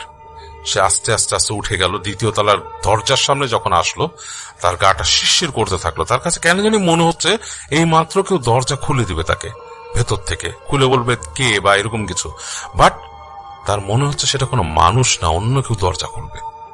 অন্ধকার, কিন্তু যাই পুরা সিঁড়িঘরটা অন্ধকার, তার মোবাইলের আলো দিয়ে সে উঠছে। তো সে আস্তে আস্তে হেঁটে মানে দোতলা পার হয়ে এই ছাদের কাছে, মানে ছাদের দরজা এক পাশে আর সেই চিলে কোঠার দরজা আরেক পাশে, সে নিজের দরজার পাশে দাঁড়ালো, সামনে দাঁড়ালো, এবং সে কাপা কাপা হাতে তার তালাটা খুললো দরজার, খুলে ভেতর থেকে আলো বেরোচ্ছে। তখন সে ঢুকে গেল রুমে, তালাটা লাগালো, লাগায় তার কাছে অস্বস্তি লাগছে, খুব অস্বস্তি লাগছে, এবং সে জানলাগুলো খুলে দিল। জানলা খোলার পর একটুখানি ভাল লাগলো, কারণ বাতাস ঢুকছে সেখানে। তার রুমের জানালা দেখলো যে এখান থেকে মাঠটা দেখা যাচ্ছে, এবং মাঠের পাশে একটা বড় গাছ, বিশাল গাছ, পুরনো বট গাছ আছে মাঠের কাছে। তো সেই বট গাছটা সে দেখছে, এবং সে খেয়াল করলো রাত গভীর হচ্ছে। সে যখন এখানে মানে রাতের বেলা খাওয়া দাওয়া শেষ করে ফিরে আসছিল, তখন অলরেডি 10টা 10:30 বেজে গেছে। এবং শহর যদিও জীবন্ত থাকে রাতে, মানুষজন চলাফেরা করে, কোনো এক কারণে বা যেই জায়গাগুলো একটু অভিজাত এলাকা, একটু অভিজাত মানুষজন বা অভিজাত একটা কি বলবো অভিজাত একটা শ্রেণী বাস করে, সেই জায়গাগুলো কেন জানি বেশি নীরব হয়ে যায় রাতের বেলা। মনে হয় যে মানুষজন চলাচল করছে না, এবং তখনও নাইট গার্ডও নামেনি যে বাঁশি শুনবে সেরকম। দেখছে দূরের লাইট পোস্ট গুলা, এবং সে আকাশের দিকে তাকিয়ে দেখে যে বজ্রপাত চমকাচ্ছে মেঘের আড়ালে, আলোকিত হচ্ছে আবার আলোকিত হচ্ছে, এরকম লাগছে। তো ইকবালের কাছে একটু অস্বস্তি লাগলো। সে তার জিনিসপত্র রেখে চুপচাপ খাটের মধ্যে বসলো, এবং তার মনটা একটু খারাপ হয়ে গেল যে সে কেনই বা আসলো, চাকরিরই বা কি প্রয়োজন, বা আত্মীয় স্বজনের এখানে এরকম তার বাড়ি থেকে এত দূরে এই সময়টা থাকলে সে কি করতো বাড়িতে, এইসব অনেক কিছু মনে পড়ছে। তো বসে বসে সে তার মোবাইল ফোন ঘাঁটছে গান শোনার জন্য। তো এরকম করে সে কিছু গানও শুনলো কিছুক্ষণ, তারপর ভালো লাগে না। একসময় রাত আরো গভীর হলো, নাইট গার্ডের সিটি শোনা যাচ্ছে, এবং বুঝতে পারছে যে রাত্রে গার্ড হাঁটছে রাস্তায়। তো গার্ডগুলোকে তার কাছে খুব আপন মনে হচ্ছে এই গার্ডরাই তার আপন। তো সিটি বাজিয়ে চলে যাচ্ছে কাছ থেকে দূরে। তো একটা সময় ইকবাল মনে করলো যে না, এখন আর গান শোনাটো না, এখন আমি ঘুমিয়ে পড়ি, ঘুমাতে হবে, কারণ রাত হয়ে গেছে। এবং সে আসলে রাত জাগলেও রাত 12টা-1টার পর আসলে তার জাগার মতো বা এনার্জি থাকতো না। এরকম একটা ভেবে সে সাথে সাথে তার জিনিস ফোন রাখলো, ফোন রেখে সে মোটামুটি ঘুমানোর জন্য প্রিপারেশন নিল। আর সে আস্তে করে বাতি নিভিয়ে শুলো তার বিছানাটায়। বুঝতে পারছে যে বিছানায় নতুন চাদর দেয়া, নতুন বালিশ, এবং সে বুঝতে পারছে যে এগুলো বেশ ভালো কমফোর্টেবল, মানে পুরনো বাসি কোনো সোদা গন্ধ নেই, খুব ফ্রেশ জিনিসপত্র। তো যাই হোক, সে শুয়ে পড়লো, বাতি নিভিয়ে দিয়েছে, বাইরের আলো আসছে, তার জানালায় কিন্তু পর্দা নেই। এটা তার কাছে একটু অস্বস্তি লাগছে, কারণ রাতের বেলা জিনিসটা এতটা খারাপ লাগছে না, বাট দিনের বেলা সে বুঝতে পারছে যে এটা একটা বড় ব্যাপার হবে দিনের আলো ফুটলেই। আর আশেপাশে মানে যতটুকু দূরে অন্যান্য বিল্ডিং, কাছে যে তাকে দেখার মতো মানুষ সেরকম নেই। তবে সে চিন্তা করলো যে আমি পর্দা লাগিয়ে নেব কালকে, এরকম চিন্তা করে শুয়ে পড়লো। একটা সময় তার ঘুম ভেঙে গেল হঠাৎ। ঘুম ভাঙলো তখন সে প্রচন্ড বজ্রপাতের শব্দ শুনছে মানে বাইরে, এবং তার যে জানালার সার্সিতে বৃষ্টির পানি ধুয়ে দিচ্ছে, একদম ধুয়ে দিচ্ছে। প্রচন্ড বৃষ্টি হচ্ছে বাইরে, মুহুর্মুহু বজ্রপাত চমকাচ্ছে, এরকম একটা অবস্থা। তো ইকবাল এই বজ্রপাতের শব্দে এবং এই যে বৃষ্টির তোড়ের শব্দে তার ঘুমটা ভাঙছে আর কি। তো সে উঠে বসে, বিছানায় উঠে বসে দেখে অন্ধকার, এবং মাঝে মাঝে বজ্রপাত চমকাচ্ছে, তখন আলো দেখা যাচ্ছে। দূরের কিছু খুব একটা দেখা যাচ্ছে না বৃষ্টির কারণে, বৃষ্টির পানি ধুয়ে ধুয়ে নামছে নিচে। তো বলল যে আচ্ছা, ঘটনাটা কি? তো তার কাছে কেন জানি মনে হলো হঠাৎ করে যে তাদের যে এই যে তার যে রুমের দরজার বাইরে হুটোপুটি করছে কেউ, মানে দৌড়াদৌড়ি করছে, এরকম একটা মানে শব্দ, মানে মনে হচ্ছে কেউ দুপ দুপ দুপ, মানে একটা ফ্লোরের মধ্যে। আপনারা এটা খেয়াল করে দেখবেন যে আপনাদের বাড়ির ফ্লোরেও যদি আপনারা মানে একটা বিল্ডিং এ থাকেন, কেউ যদি জোরে হাঁটে দেখবেন দুপ দুপ করে একটা শব্দ হয় কিন্তু, হ্যাঁ। তো সেটাই মনে হচ্ছে খুব স্পিডে হচ্ছে, মানে কেউ দৌড়ে নামছে সিঁড়িতে বা দৌড়ে উঠছে। তো এরকম একটা শব্দ, বৃষ্টির শব্দ ছাপিয়েও শোনা যাচ্ছে। তো ইকবালের কাছে মনে হলো কে এখানে, মানে ছাদের থেকে কেউ কিছু নিয়ে নামে। আবার একবার তার মন হলো যে এখানে কি কোনো চোর পড়ছে, কেউ আমাকে দেখছে, বা কেউ শুনছে এখানে বাড়ি দিয়ে দিবে বিল্ডার্সকে, এখানে কি খুব খারাপ লোক আসছে কিনা। এগুলো চিন্তা করতে করতে সে আস্তে করে দরজার কাছে যায় তার মোবাইল ফোনটা নিয়ে, এবং তার জাস্ট ট্রাউজার পরা, আর সে তাড়াতাড়ি হাত দিয়ে তার ওই ব্যাগ ছিল, ব্যাগের উপর থেকে একটা গেঞ্জি নিয়ে নিল, নিয়ে গায়ে চড়ায় সে আস্তে করে কান পাতলো দরজার কাছে। তখনও সে শব্দ শুনছে, দুপ দুপ দুপ দুপ দুপ দুপ দুপ দুপ, মনে সিঁড়ি থেকে নামছে। তো খুব সাহস করে ইকবাল তার দরজার হুড়কোটা খুলে মোবাইল ফোনের আলো ফেলে সিঁড়িতে তাকে অন্ধকার, কিচ্ছু নাই, কোনো মানুষ নাই, কিচ্ছু নাই। এবং সেই ছাদের ওই পাশে দরজার ওপাশ থেকে বৃষ্টির শব্দ আসছে, যে ছাদে বৃষ্টি পড়ছে, কিন্তু কোনো দুপদাপ শব্দ কিচ্ছু নাই। তো সে একটু অস্বস্তি ফিল করলো, ঘটনাটা কি। তারপরে তার মনে হলো এক সিঁড়ি নিচে দুপদাপ হচ্ছে, তার যে একটা সিঁড়ি নিচে মনে হলো কেউ দৌড়ে নামছে।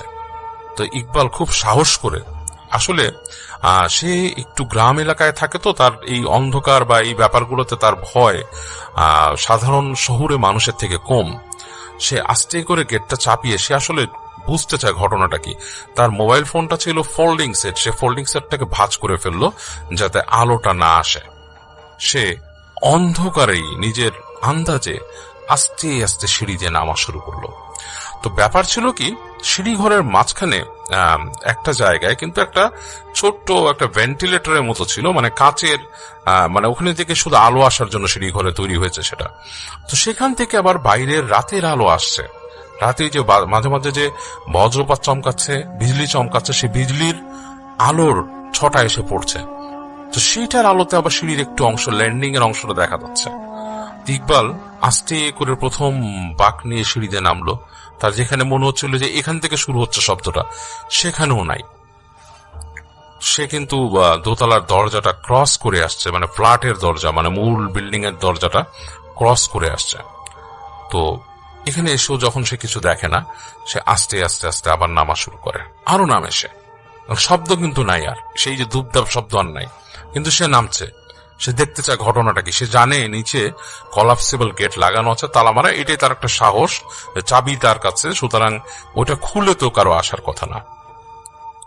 তো ইকবাল হেঁটে হেঁটে নেমে যায় মূল যে নিচতলার যে কলাপসিবল গেট আলা যে জায়গাটা, ল্যান্ডিং, তার একটু আগে সে আসে। এসে সে দেখে যে বাইরের সেই একই বৃষ্টির শব্দ পড়ছে, বৃষ্টি পড়ছে, মাটিতে শব্দ, এবং সেই হালকা মাঝে মাঝে আকাশে চমকাচ্ছে, সেই হালকা আলো এসে পড়ছে নিচে বাইরের কলাপসিবল গেটের মতোই আছে। তো ইকবাল একদম নিচে নেমে আসে। নিচে এসে সে দাঁড়ায় সে পেছনের দিকে দেখে যে তার পেছনে সিঁড়ি ঘরের পেছনের অংশটা, সেইখানে হয়তো ইলেকট্রিকের মিটার টিটার আছে। তো সে একটু ভয় পায়, কারণ ওই জায়গাটা কিন্তু অন্ধকার, ওখানে কিছু দেখা যাচ্ছে না। তো আরেকটু সে পেছনের দিকে যায়, তখন সে হালকা ছোট লাল আলো দেখে, বিপ করতেছে, মানে ওখানে মিটার আছে, সে মিটারের লাল আলো হয়তো বিপ করছে। তো সেটা সে দেখে, সে বোঝে জায়গাটা মানে আসলে অন্ধকার, সে আর ওখানে যায় না। হঠাৎ তার কাছে মনে হয় সে কিন্তু ওইদিকে ফিরেছিল ইকবাল, যেদিকে লাল আলো বিপ করছে, এবং লাল আলোর ওই ছোট্ট আলোটাই অনেকখানি জায়গা আলোকিত করে ফেলছে। সেখান থেকে দেখতে পাচ্ছিল ওখানে কিছু নেই, জায়গাটা খালি। তার কাছে হঠাৎ করে মনে হলো যে তার পেছনে যে আলো ছিল, মানে রাতের আলো, মানে আকাশের আলো যেটা ছিল, যেটা নাকি কলাপসিবল গেট দিয়ে ফাঁক দিয়ে দেখা যাচ্ছে, মাঝে মাঝে বজ্র চমকাচ্ছে, সেই ফাঁকটার মধ্যে মনে হচ্ছে হঠাৎ করে কেউ দাঁড়ালে যেরকম হয় একটা ছায়া সৃষ্টি হয় সেরকম। ইকবাল চকিতে ফট করে ফিরে তাকালো পেছন দিকে তাকিয়ে সে দেখলো, তার মনে হচ্ছে সেই গেটের কাছে, সেই দরজার কাছে কেউ দাঁড়িয়ে আছে। একটা মানুষের অবয়ব, আসলে মানুষটা একটা মানুষের অবয়ব। মনে হচ্ছে যে একটা মানুষ যদি দাঁড়িয়ে থাকে, সে কি পড়া সেটা বোঝা যাচ্ছে না, কিন্তু সে ওখানে দাঁড়িয়ে আছে ওই জায়গাটাতে, সেই ঘরাদের ওই পাশে, মানে কলাপসিবল গেটের এই পাশে। এবং ইকবালের গায়ে সব রোম দাঁড়িয়ে গেল। সে কেঁপে উঠেছে প্রথম দেখার সাথে সাথে। সে কিন্তু এক্সপেক্ট করতে পারে নাই যে এখানে রাতের বেলা, এরকম গভীর রাতে বৃষ্টি হচ্ছে, এখানে কেউ দাঁড়িয়ে থাকবে। ইকবালের সব রোম দাঁড়িয়ে গেছে। সে চিন্তা করছে যে এখানে কে দাঁড়ায় আছে। সে আসলে মানে বুঝতে পারছে না ব্যাপারটা কি। সে এক সেকেন্ড চুপ করে থাকলো, তারপর সে পিছিয়ে গিয়ে দেয়ালের সাথে সেটে গেল। তারপর সে যেটা দেখলো, সেটা দেখে আসলে তার কোন সেন্সে সে আছে সেটা সে বুঝতে পারলো না। তার সব সেন্স বিলুপ্ত হয়ে গেল, কারণ সে দেখলো যেই ফিগারটা দাঁড়িয়ে ছিল দরজার ওপাশে, সেটা দরজা ভেদ করে এই পাশে চলে আসলো। দরজা ভেদ করে একটা মানুষের অবয়ব এই মাথা থেকে এই মাথায় চলে আসলো, দরজার ভেতরে চলে আসলো, এবং এসে মনে হলো সিঁড়ির দিকে চলে গেল উপরে। ইকবাল আর কিছু করতে পারলো না। সে চুপ করে দেয়ালের সাথে সেটে গিয়ে পিছু ফিরে গুটি সুটি মেরে সে মিটারের কাছে গিয়ে চুপচাপ পড়ে মনে মনে দোয়া পড়তে লাগলো। এবং তারপর সে যেটা শুনতে পেল ওপরে, মনে হলো যে কতগুলো মানুষ খেলছে, মানে বাচ্চা ছেলেপেলে ঠিক না, মানে গলাগুলো বাচ্চা ছেলেপেলে বা মহিলার মতো, লাইক খুব হাসি টাইপের কিছু দিয়ে যদি লাফিয়ে লাফিয়ে একজন একজনকে টানাটানি করে, টানা হেঁচড়া করে খেলাধুলা করে, মানে আছে না অনেক সময় দুষ্টুমি করে মেয়েরা বিশেষ করে একজন একজনকে টান দেয়, আবার একজন লাফ দিয়ে যায়, একজন টেনে রাখার চেষ্টা করে, এই ধরনের শব্দ হচ্ছে এবং মনে হচ্ছে কেউ খেলছে সিঁড়ির উপরে, ধুপধাপ ধুপধাপ ধুপধাপ। এবং এটা যখনই নিচের দিকে নেমে আসছে, ইকবালের সারা শরীর হিম হয়ে যাচ্ছে, মানে সে মানে মূর্ছা যাওয়ার মতো অবস্থা, কিন্তু সে মূর্ছা যাচ্ছে না। তো যখন সে এরকম শব্দ পেতে পেতে একবার দেখলো যে সিঁড়ি দিয়ে নামতে নামতে একদম তার পাশে এসে একদম সামনে শব্দটা আসলো, মনে হলো কেউ দৌড়ে নামলো ওই জায়গায়, ঠিক তার থেকে 4-5 হাত দূরে সেই দরজার সামনে। মনে হলো দৌড়ে নামলো, নেমে ফিরে তার দিকেই তাকালো। ইকবাল সেই সময় প্রচন্ড ভয়ে জোরে দোয়া পড়ে উঠলো এবং তার আসলে আর কোনো কিছু ভাবার ক্ষমতা ছিল না। তার কণ্ঠ চেঞ্জ হয়ে গিয়েছিল দোয়া পড়া ভয়ে। তার কণ্ঠনালী, সে বলেছে, সে যেভাবে বর্ণনা করেছে যে তার কণ্ঠনালী শক্ত হয়ে গিয়েছিল দোয়া পড়তে পড়তে, এমন ভাবে জোরে দোয়া পড়ে উঠলো। এবং তখন মনে হলো কেউ একজন মানে প্রচন্ড ক্ষোভে, মানে মানুষ যে মুখ ঝামটা দেয় সেরকম ঝামটা দিয়ে তার সামনে যে কলাপসেবল গেটটা, সেখানে ঝাটাস করে একটা শব্দ হয়ে কেউ একজন বেরিয়ে গেল সেদিক থেকে। তো ইকবাল তখন পুরো সেন্সে ছিল না, সে বেহুশের মতো ছিল, কিন্তু সে বেহুশ অবস্থায় প্রায়, মানে তার আসল সেন্সটা ছিল না। তার যেই সেন্সটা ছিল, সে দোয়া পড়ছিল অনর্গল, যা পারছিল তার দোয়া যত মুখস্থ আছে সে প্রত্যেকটা দোয়া পড়ছিল, মুখ দিয়ে দোয়া পড়ছিল, সারাক্ষণ দোয়া পড়ছিল। এবং সেই দোয়া পড়তে পড়তে পড়তে কখন যে সে ওখানে ঘুমিয়ে গেছে তার খেয়াল নেই। তার যখন ঘুম ভাঙে তখন দিন হয়ে গেছে, মানে তখন সূর্যের আলো ফুটেছে, মানে বেশ গরম। সেই গরমের মধ্যে তার ঘুম ভাঙে, সে দেখে যে সিঁড়ির ওখানে সে ঘুমিয়ে আছে, কেউ নাই। সে উঠে সোজা উপরে যায়, উপরে গিয়ে তার ব্যাগ নেয়, তার ব্যাগ নিয়ে সে আস্তে করে নেমে আসে এখান থেকে, মানে তার মোটামুটি তার ব্যাগে যা আছে ভরে সে নেমে আসে। তো নেমে এসে সে যখন দোতলার সেই ফ্ল্যাটের সামনে দিয়ে আসতেছে, তখন তার মনে হলো যে তার সেই ফ্ল্যাটের মূল দরজার মধ্যে কেউ প্রচন্ড জোরে ত্রাস করে একটা লাথি মারে, মানে লাথি মারলে যেরকম হয় সেরকম ত্রাস করে উঠে দরজাটা। এবং মনে হলো যে তাকে কেউ লাথি দিয়ে বের করে দিতে চেয়েছে। ইকবাল ছেড়ে দৌড় দিয়ে চলে আসে তো কলাপসেবল গেটের কাছে। সে কোনো মতে হাত কাঁপতে কাঁপতে কলাপসেবল গেট খুলে, কারণ তার মনে হচ্ছিল তার পেছনে পেছনে কেউ দৌড়ে আসছে। তো সে কলাপসেবল গেট খুলে ফেলে কোনো মতে কাঁপতে কাঁপতে, এবং সে তালাটাও মারে, টিপে সে ঝেড়ে দৌড়ায় বের হয়ে আসে। এবং সে সেই লন্ড্রিতে যায়। লন্ড্রিতে যে সে কি বলেছিল তার ঠিক মতো মনে নাই। তার মনে আছে যে আপনারা এই চাবিটা দয়া করে রাখেন, আমার আত্মীয় আসলে চাবিটা দিয়ে দিয়েন, আমি এখানে থাকতে পারবো না। সে পুরো অপ্রকৃতস্থর মতো সেখান থেকে ইকবাল চলে যায়। এবং সে যখন তার বাড়িতে পৌঁছায় যশোরে গিয়ে কোনোভাবে বাস ধরে গাবতলীর থেকে, সে তখন নাকি তার শরীরে প্রচন্ড জ্বর, সে অসুস্থ। তার বাবা মা তাকে নিয়ে খুবই ভয় পেয়ে যায় এবং তাকে চিকিৎসা করানো হয়। তো সে শুধু দুঃস্বপ্ন দেখতো তার অনেকদিন, এবং দিনে দিনে সে শুকিয়ে যায় অনেকদিন। তার স্বাস্থ্যগতভাবে অনেক হানি হয়েছিল। তো সেখানকার তার বাবা তাকে যেই আলেমকে দিয়ে চিকিৎসা করায়, সে বলে যে আপনার ছেলে খুব ভয় পেয়েছিল এবং সে এমন কোথাও ছিল সেই জায়গায়, খুব খারাপ জিনের পজিশন ছিল এবং সেই জায়গাটাতে সে ছিল। এবং হয়তো তাকে কিছু নাও বলতে পারতো, কিন্তু যেটা হয়েছিল যে আপনার ছেলের কাছে শুনে যা বুঝেছি যে সে যখন নাকি সেই জিনগুলো ওখানে চলে যাচ্ছিল সেখান থেকে, তখন সে দোয়া পড়ে তাদেরকে মানে জ্বালিয়ে দিয়েছে, তাদের শরীরে জ্বলে গেছে। তার দোয়া পড়ে, তার মানে দোয়া পড়ার কারণে তাদের শরীরটা জ্বলে গেছে এবং এটাতে তারা প্রচন্ড বিরক্ত হয়েছে এবং এই কারণে তারা কিছু ক্ষতি বা প্রভাব তার উপর রেখে গেছে, যেটাকে তাকে ঘুমের মধ্যে এসে হান্ট করছিল।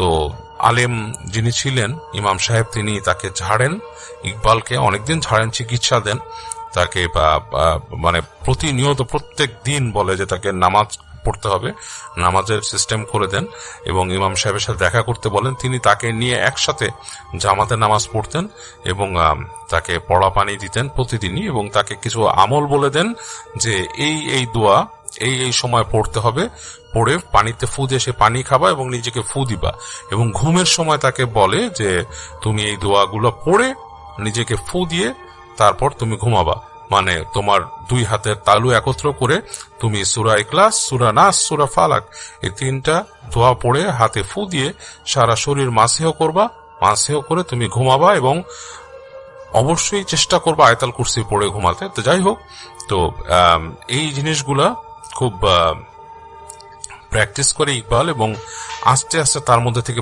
প্রভাবটা কমে যায়। স্বাস্থ্যগতভাবে খুবই হানি হয়েছিল তার, সে খুবই অসুস্থ হয়ে গিয়েছিল, খুব দুর্বল হয়ে গিয়েছিল। তো এই ছিল ইকবালের একটা কাহিনী এবং ইকবালের বলা ঘটনা। থ্যাংক ইউ সো মাচ আপনার ঘটনার জন্য, আপনাকে অনেক ধন্যবাদ। এবং আমরা চলে যাব আমাদের পরবর্তী অতিথির কাছে। আশা করছি যে তার যে শোনানো ঘটনাটা, সেই ঘটনাটা আপনাদের ভালো লাগবে। চলুন শুনে আসি আফনান ভাইয়ের ঘটনাটি।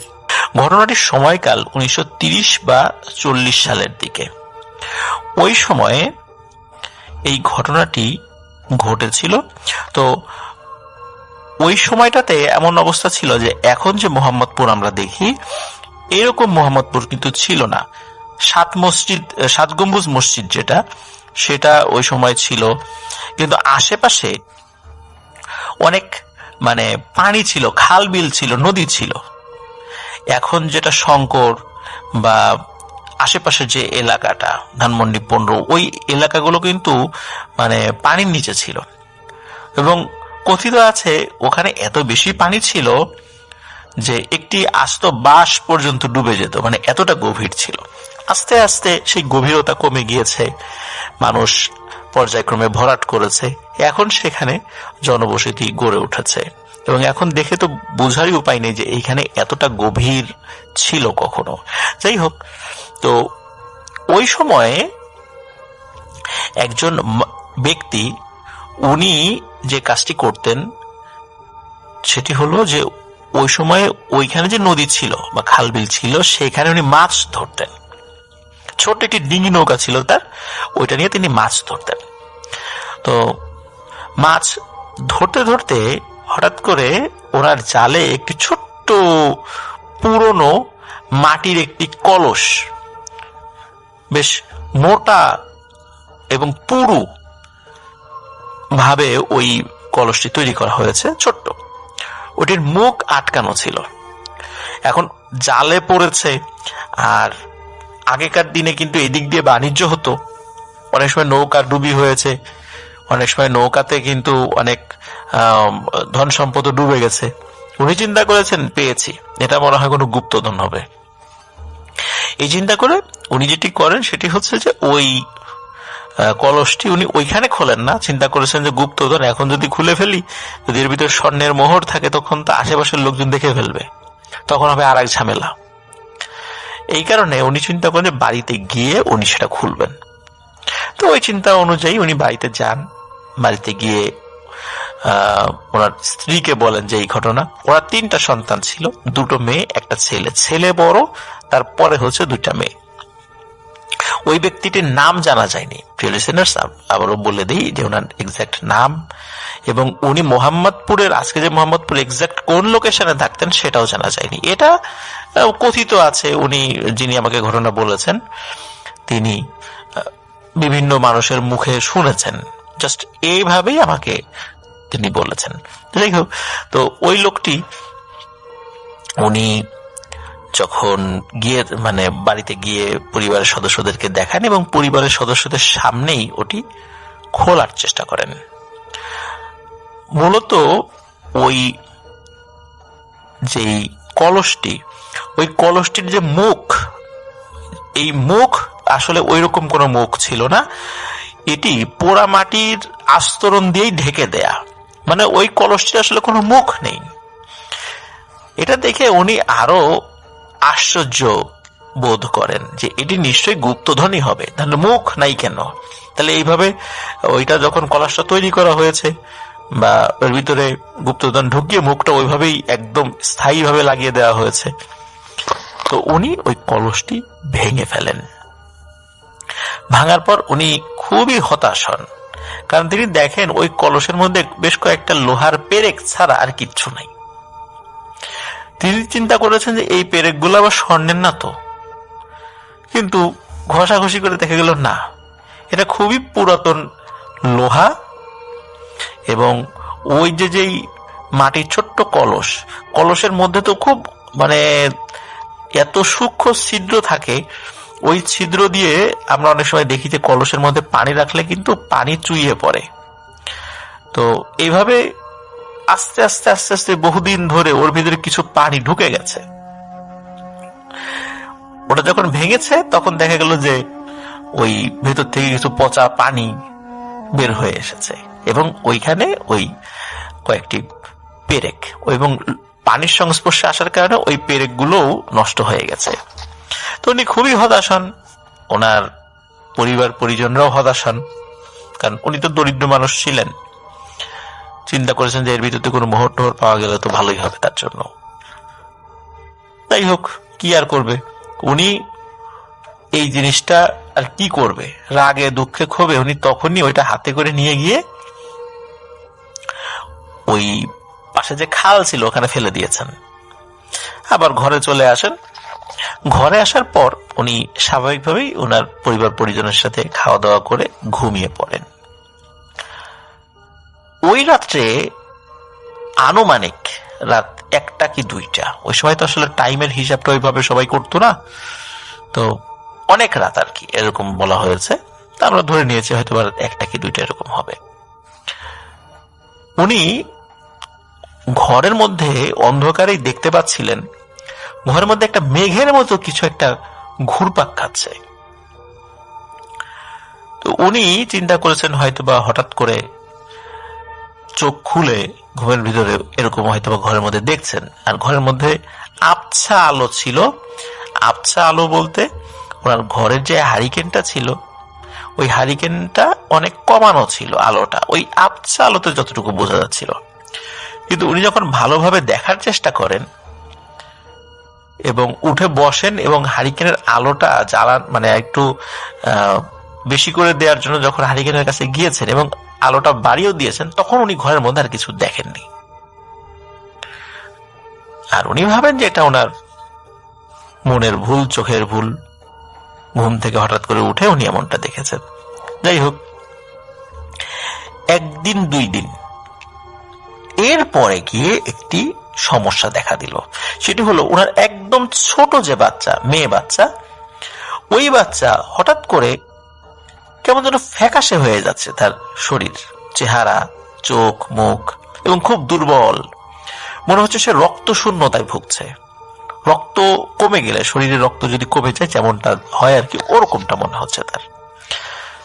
তো ওই সময় আসলে হঠাৎ করে এরকমটা হয়ে যাওয়া, ওইভাবে মানুষ তো চিন্তা করতো না, চিন্তা করতো যে ঠিক হয়ে যাবে।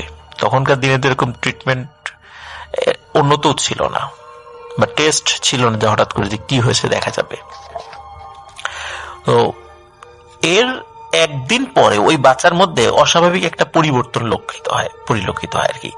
ওই বাচ্চা সবাইকে কামড়াতে চায়, যাকে দেখে তাকেই কামড়াতে চায়। ঘরের লোকদেরকে কামড়ে দিচ্ছে, তারপরে বাহিরের যে কাউকে কামড়ে দিচ্ছে।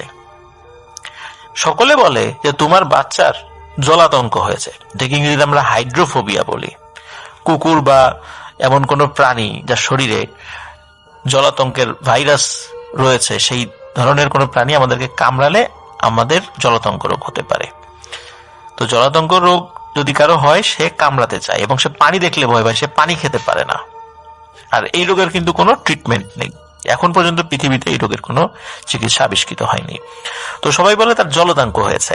এখন জলাতঙ্ক হলে তো সে জল খেতে বা পানি খেতে ভয় পাবে, কিন্তু সে তো পানি খায়, খাবারও খায়, তাহলে এটাকে জলাতঙ্ক কিভাবে বলা যাবে? বিভিন্ন মানুষদেরকে সে কামড়ানোর চেষ্টা করছে। একটা পর্যায়ে কি হয় যে এই 1-2 দিনের মধ্যে তার দাঁতগুলোই একটু একটু করে সূচালো হতে থাকে। এই অবস্থা মাত্র 2 থেকে 3 দিন স্থায়ী ছিল। 3 দিনের দিন ওই ব্যক্তিটি 7 গম্বুজ মসজিদ যেটা রয়েছে এখন জামিয়া রহমানিয়া মাদ্রাসার সামনে, আপনারা দেখতে পারেন মোহাম্মদপুরে, ওইখানে মসজিদের একজন খাদেম ছিল, তার কাছে নিয়ে যায়। সে যেতে চায় না কিছুতেই। ছোট বাচ্চা, যদিও বয়স কত 3-3.5 বছর বয়স, কিন্তু তাকে কোনো মতেই সেখানে নিয়ে যাওয়া যাচ্ছে না। জোর করে কোলে করে তাকে নিয়ে যায়। তো ওখানে যিনি খাদেম ছিলেন তিনি প্রথমে দেখে একটু ভয় পেয়েছিলেন। ভয় পাওয়ার পর তিনি বলেন যে আমি আপাতত ঝাড়ফুঁক করে দেই, আপনি ভালো কাউকে দেখান। এখন ভালো কাউকে দেখান বলতে ওই ব্যক্তি বুঝেছে ভালো কোনো ডাক্তার দেখান। আর তিনি ছিলেন গরিব মানুষ, ওই সময় যারা হেকিম ছিলেন, তারপর ওষুধ কিনতে হবে, এই সমস্ত জিনিস তাদেরকে একটা ফি দিতে হবে, এই চিন্তা করে উনি চিন্তা করেছেন যে আমি তো ওই ট্রিটমেন্ট করাতে পারবো না, ভালো কাউকে দেখাতেও পারবো না।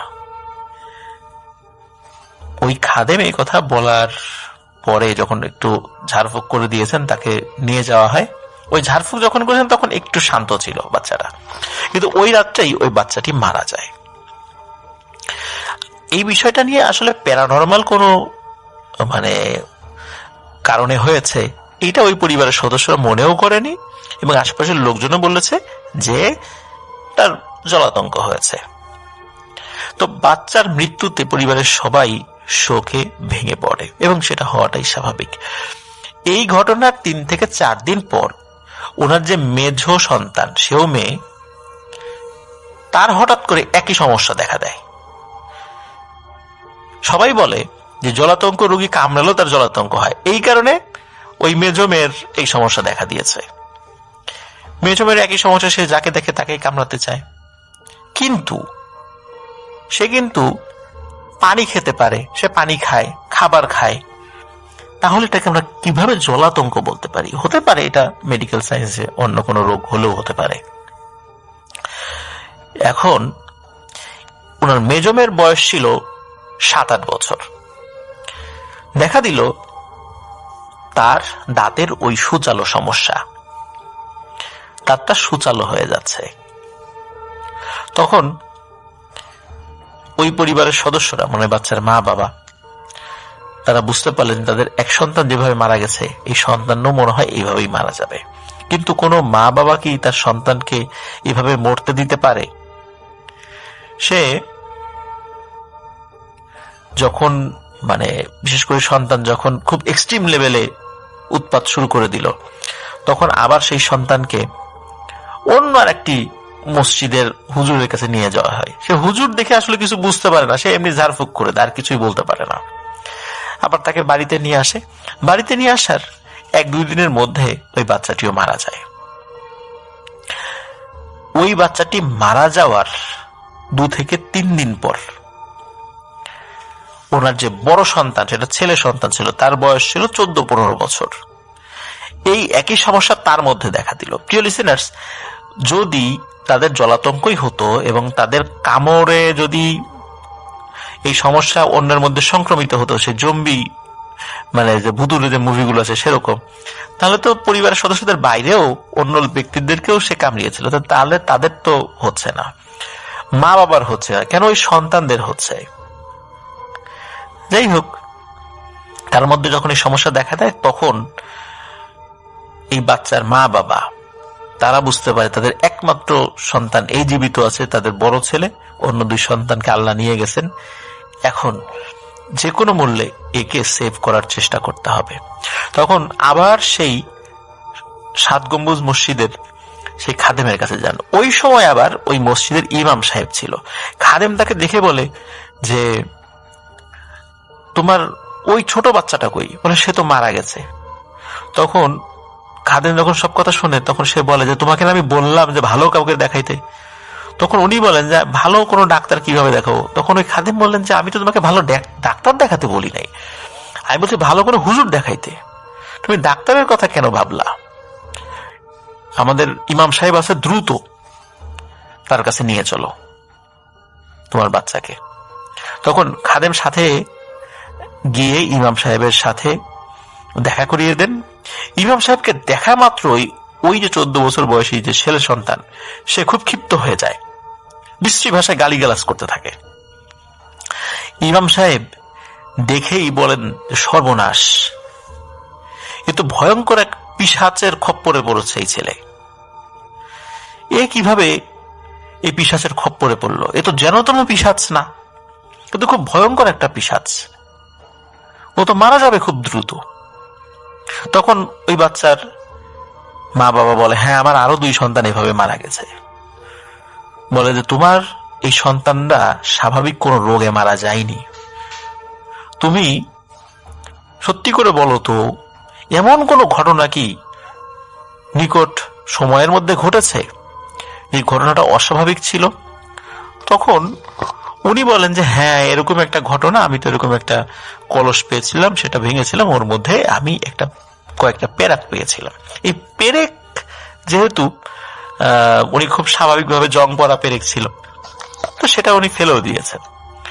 তখন ওই ইমাম সাহেব বলেন যে ওই যে কলসটা ছিল, ওই কলসের মধ্যে আজ থেকে 400 বছর আগে একটি খুবই পিশাচ প্রকৃতির এবং দুষ্টু প্রকৃতির জিনকে এক বুজুর্গ ব্যক্তি আটকান, এবং আটকানোর পর তাকে নদীতে ফেলে দেন।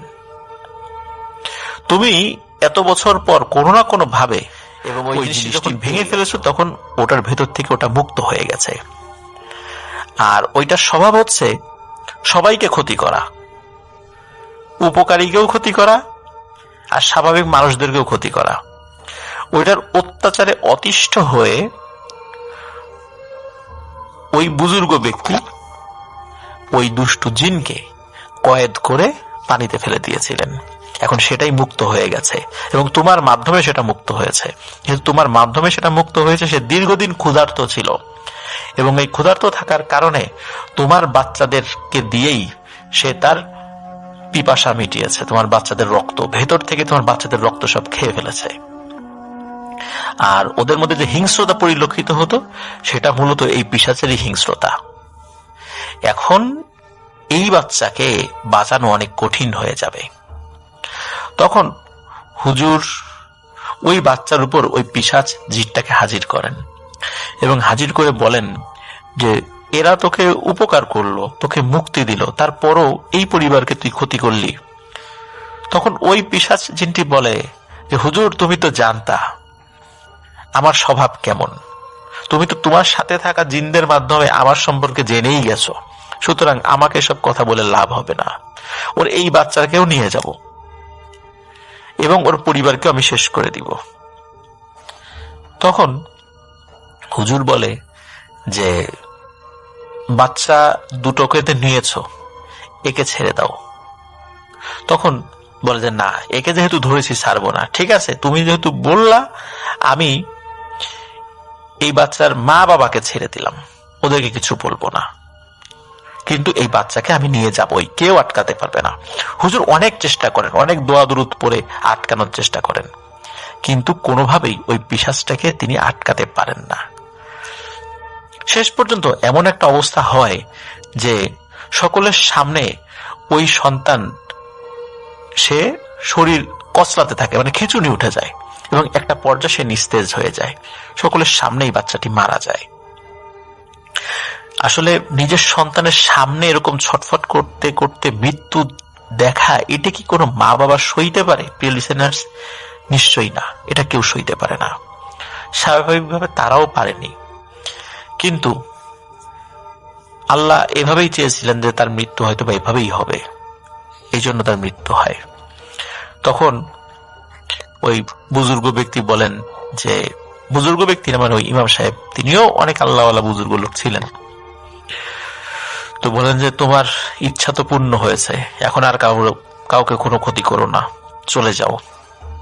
তখন ওই জিনটি ওখান থেকে চলে যায়, কিন্তু সে কোনো প্রতিশ্রুতি দেয় না যে সে কারো ক্ষতি করবে না।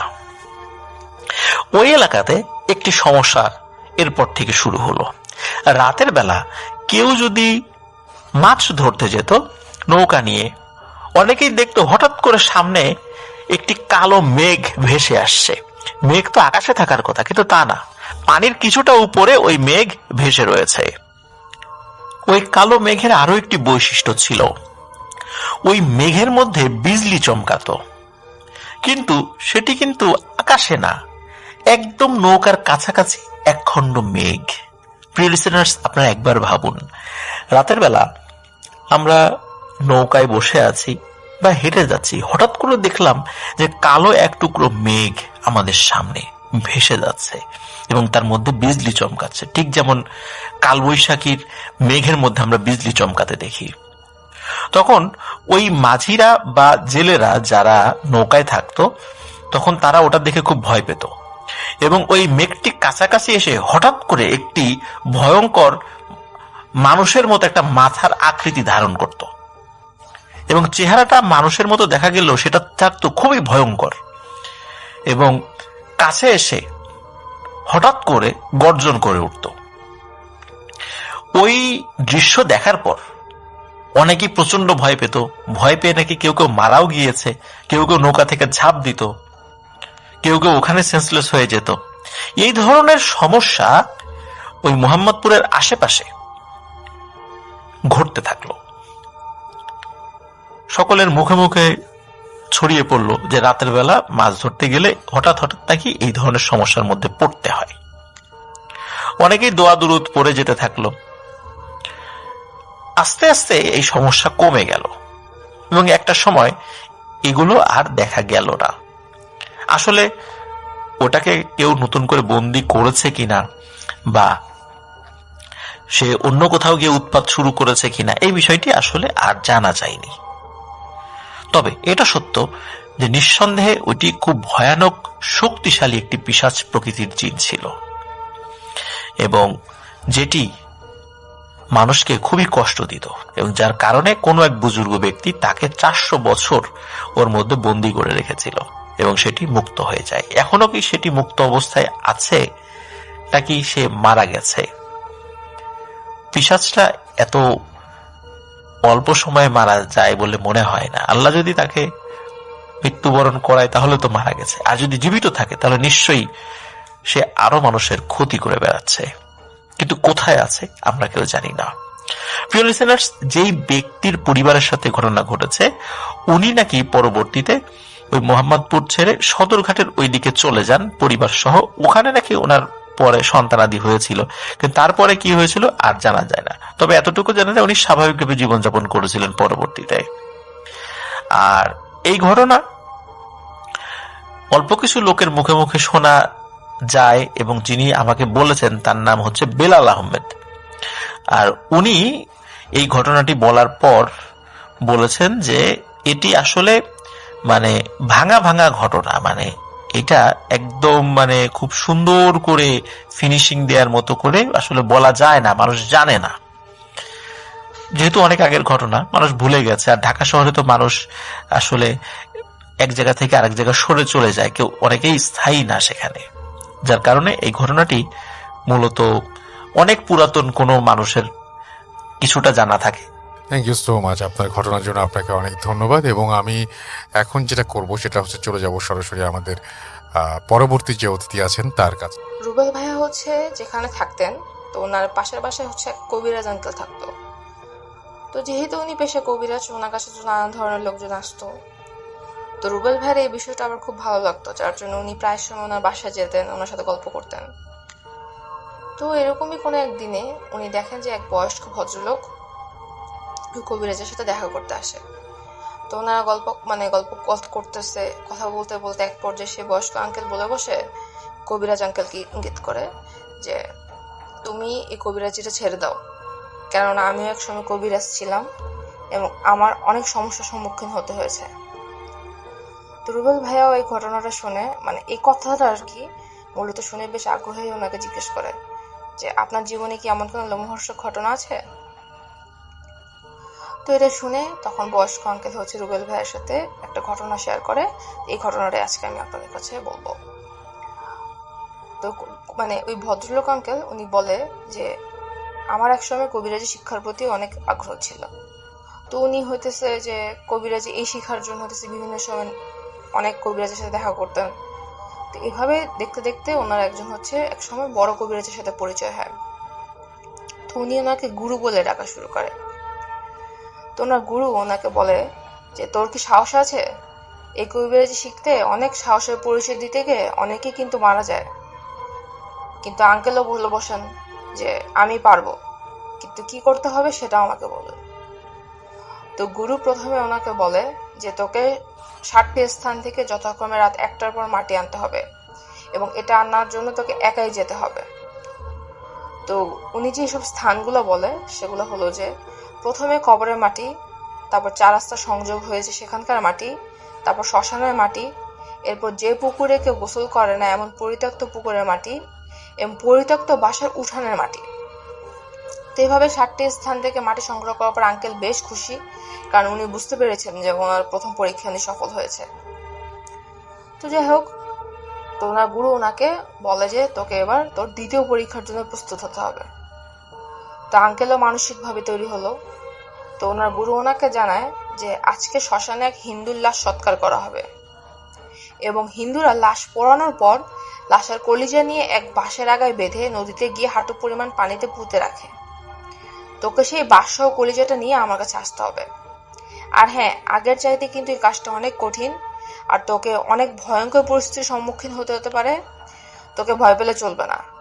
তো এই কথাটি শোনার পরে আঙ্কেল বেশ ভয় পেয়ে যায়, কিন্তু তারপর উনি সাহস মনে আয় না, বলে যে না, আমি তো হাল ছেড়ে দেওয়ার উনি তো আবার হাল ছেড়ে দেওয়ার পাত্র নন। তো যাই হোক, যথাক্রমে লাশ সৎকার হয় আর উনিও দেখে রাখেন যে বাঁশটি কোথায় পুঁতে রাখা হয়েছে। তো ওনার গুরুর আদেশ মতো উনি রাত 12টার পরে একাই ওই জায়গায় যায়। তার এমনি তো রাত 9টার পরে গ্রামে লোকজন বেশি থাকে না, সব মানে নিরিবিলি হয়ে যায়। তো উনি চুপি সারে ওনার বাসা থেকে বের হন। তো ওনার গুরু অবশ্য ওনাকে আদেশ দিয়েছিল যে তোকে কিন্তু পিছন থেকে অনেকে ডাকবে, তো সেসব ডাকের কিন্তু উত্তর দেওয়া যাবে না, পিছনে তাকানো যাবে না। তা মানে আঙ্কেল হইতেছে কথাটা মাথায় রেখে অন্ধকারের মধ্যে ক্ষীণ চাদর হালে আলোয় আস্তে আস্তে হাঁটতে থাকেন। হাঁটতে হাঁটতে উনি ওনার গ্রামের বিলের রাস্তা চলে আসেন। তো এই বিলের রাস্তা আসার সময় হঠাৎ করে কই থেকে যেন এক দমকা ঝড়ো বাতাস এসে ওনারে ফালাই দেয়। তো পাশে ছিল এক তাল গাছ। তো এই তাল গাছটা আপনি আঁকড়ায় জোরে আঁকড়ায় ধরে বসে থাকে যতক্ষণ না পর্যন্ত ঝড়ো বাতাসটা থামে।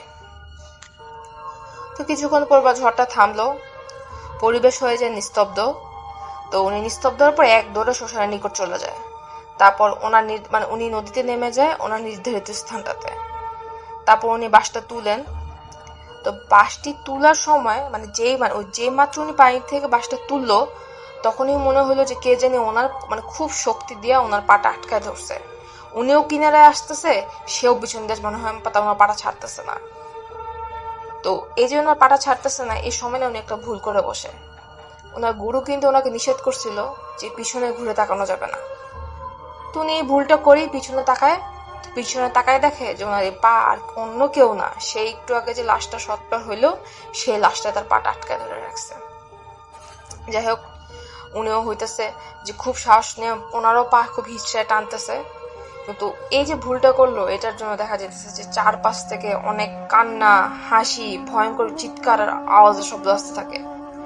উনিও বেশ শক্ত প্রয়োগ করা হইতেছে যে ওনার পাটা ছাড়ানোর চেষ্টা করে আর টানতে থাকে। কিন্তু পিছন থেকে একটা ভাঙ্গা কণ্ঠে এক মৃত ব্যক্তি কথা বলতেছে যে আমার কলিজাটা নিয়ে যাস না, ফিরিয়ে দে, নইলে তোর অনেক ক্ষতি হবে। তো আঙ্কেলও এই কথাগুলি না শুনে কোনো আমল না দিয়ে খুব সাহস নিয়ে জোরে দৌড়াতে থাকে। তো উনি দৌড়ানোর সময় উনি ওনার অনুভব হইতেছিল যে ওনার পিছে মনে হয় অনেকগুলো লোক ওনারা তাড়া করতেছে, কিন্তু কোনো একটা কারণে ওনারা ধরতে পারতেছে না। তো এবার বিল ছাড়িয়ে যখন উনি না গ্রামের ভিতরে ঢুকলো, তখন মনে হয় সবকিছু একদম স্তব্ধ হয়ে গেল, আশেপাশে কোনো শব্দ নেই। কিন্তু ঠিক এই সময় উনি ওনার পিঠে অনেক যন্ত্রণা অনুভব করতে থাকে। তো উনি বাসায় ফেরার পর যখন গেঞ্জিটা খোলার পর দেখা যায় গেঞ্জির পিছন দিকটা ছিঁড়া আর কে জানি নখের আঁচড় দিয়ে ছিঁড়ে রাখছে। আর উনিও কাউকে কিছু না বলে শুয়ে পড়ে আর ওনার গায়ে জ্বর চলে আসে। তো পরের দিন সকালবেলা উনি ওনার গুরুর কাছে যায় আর গত রাতে ঘটে যাওয়া ঘটনার বিবরণ ওনাকে বলে। তো ওনার গুরু ওনাকে ধমক দিয়ে বলে, তোকে তো আমি মানা করেছিলাম পিছনে ফিরতে, তারপরে তুই পিছনে তাকিয়েছিলি, যার কারণে তোর আজকে এই অবস্থা। তোর কপাল ভালো যে ওরা তোকে ধরতে পারেনি, নাহলে তোকে নাহলে তোকে ওরা তখনই মেরে ফেলতো।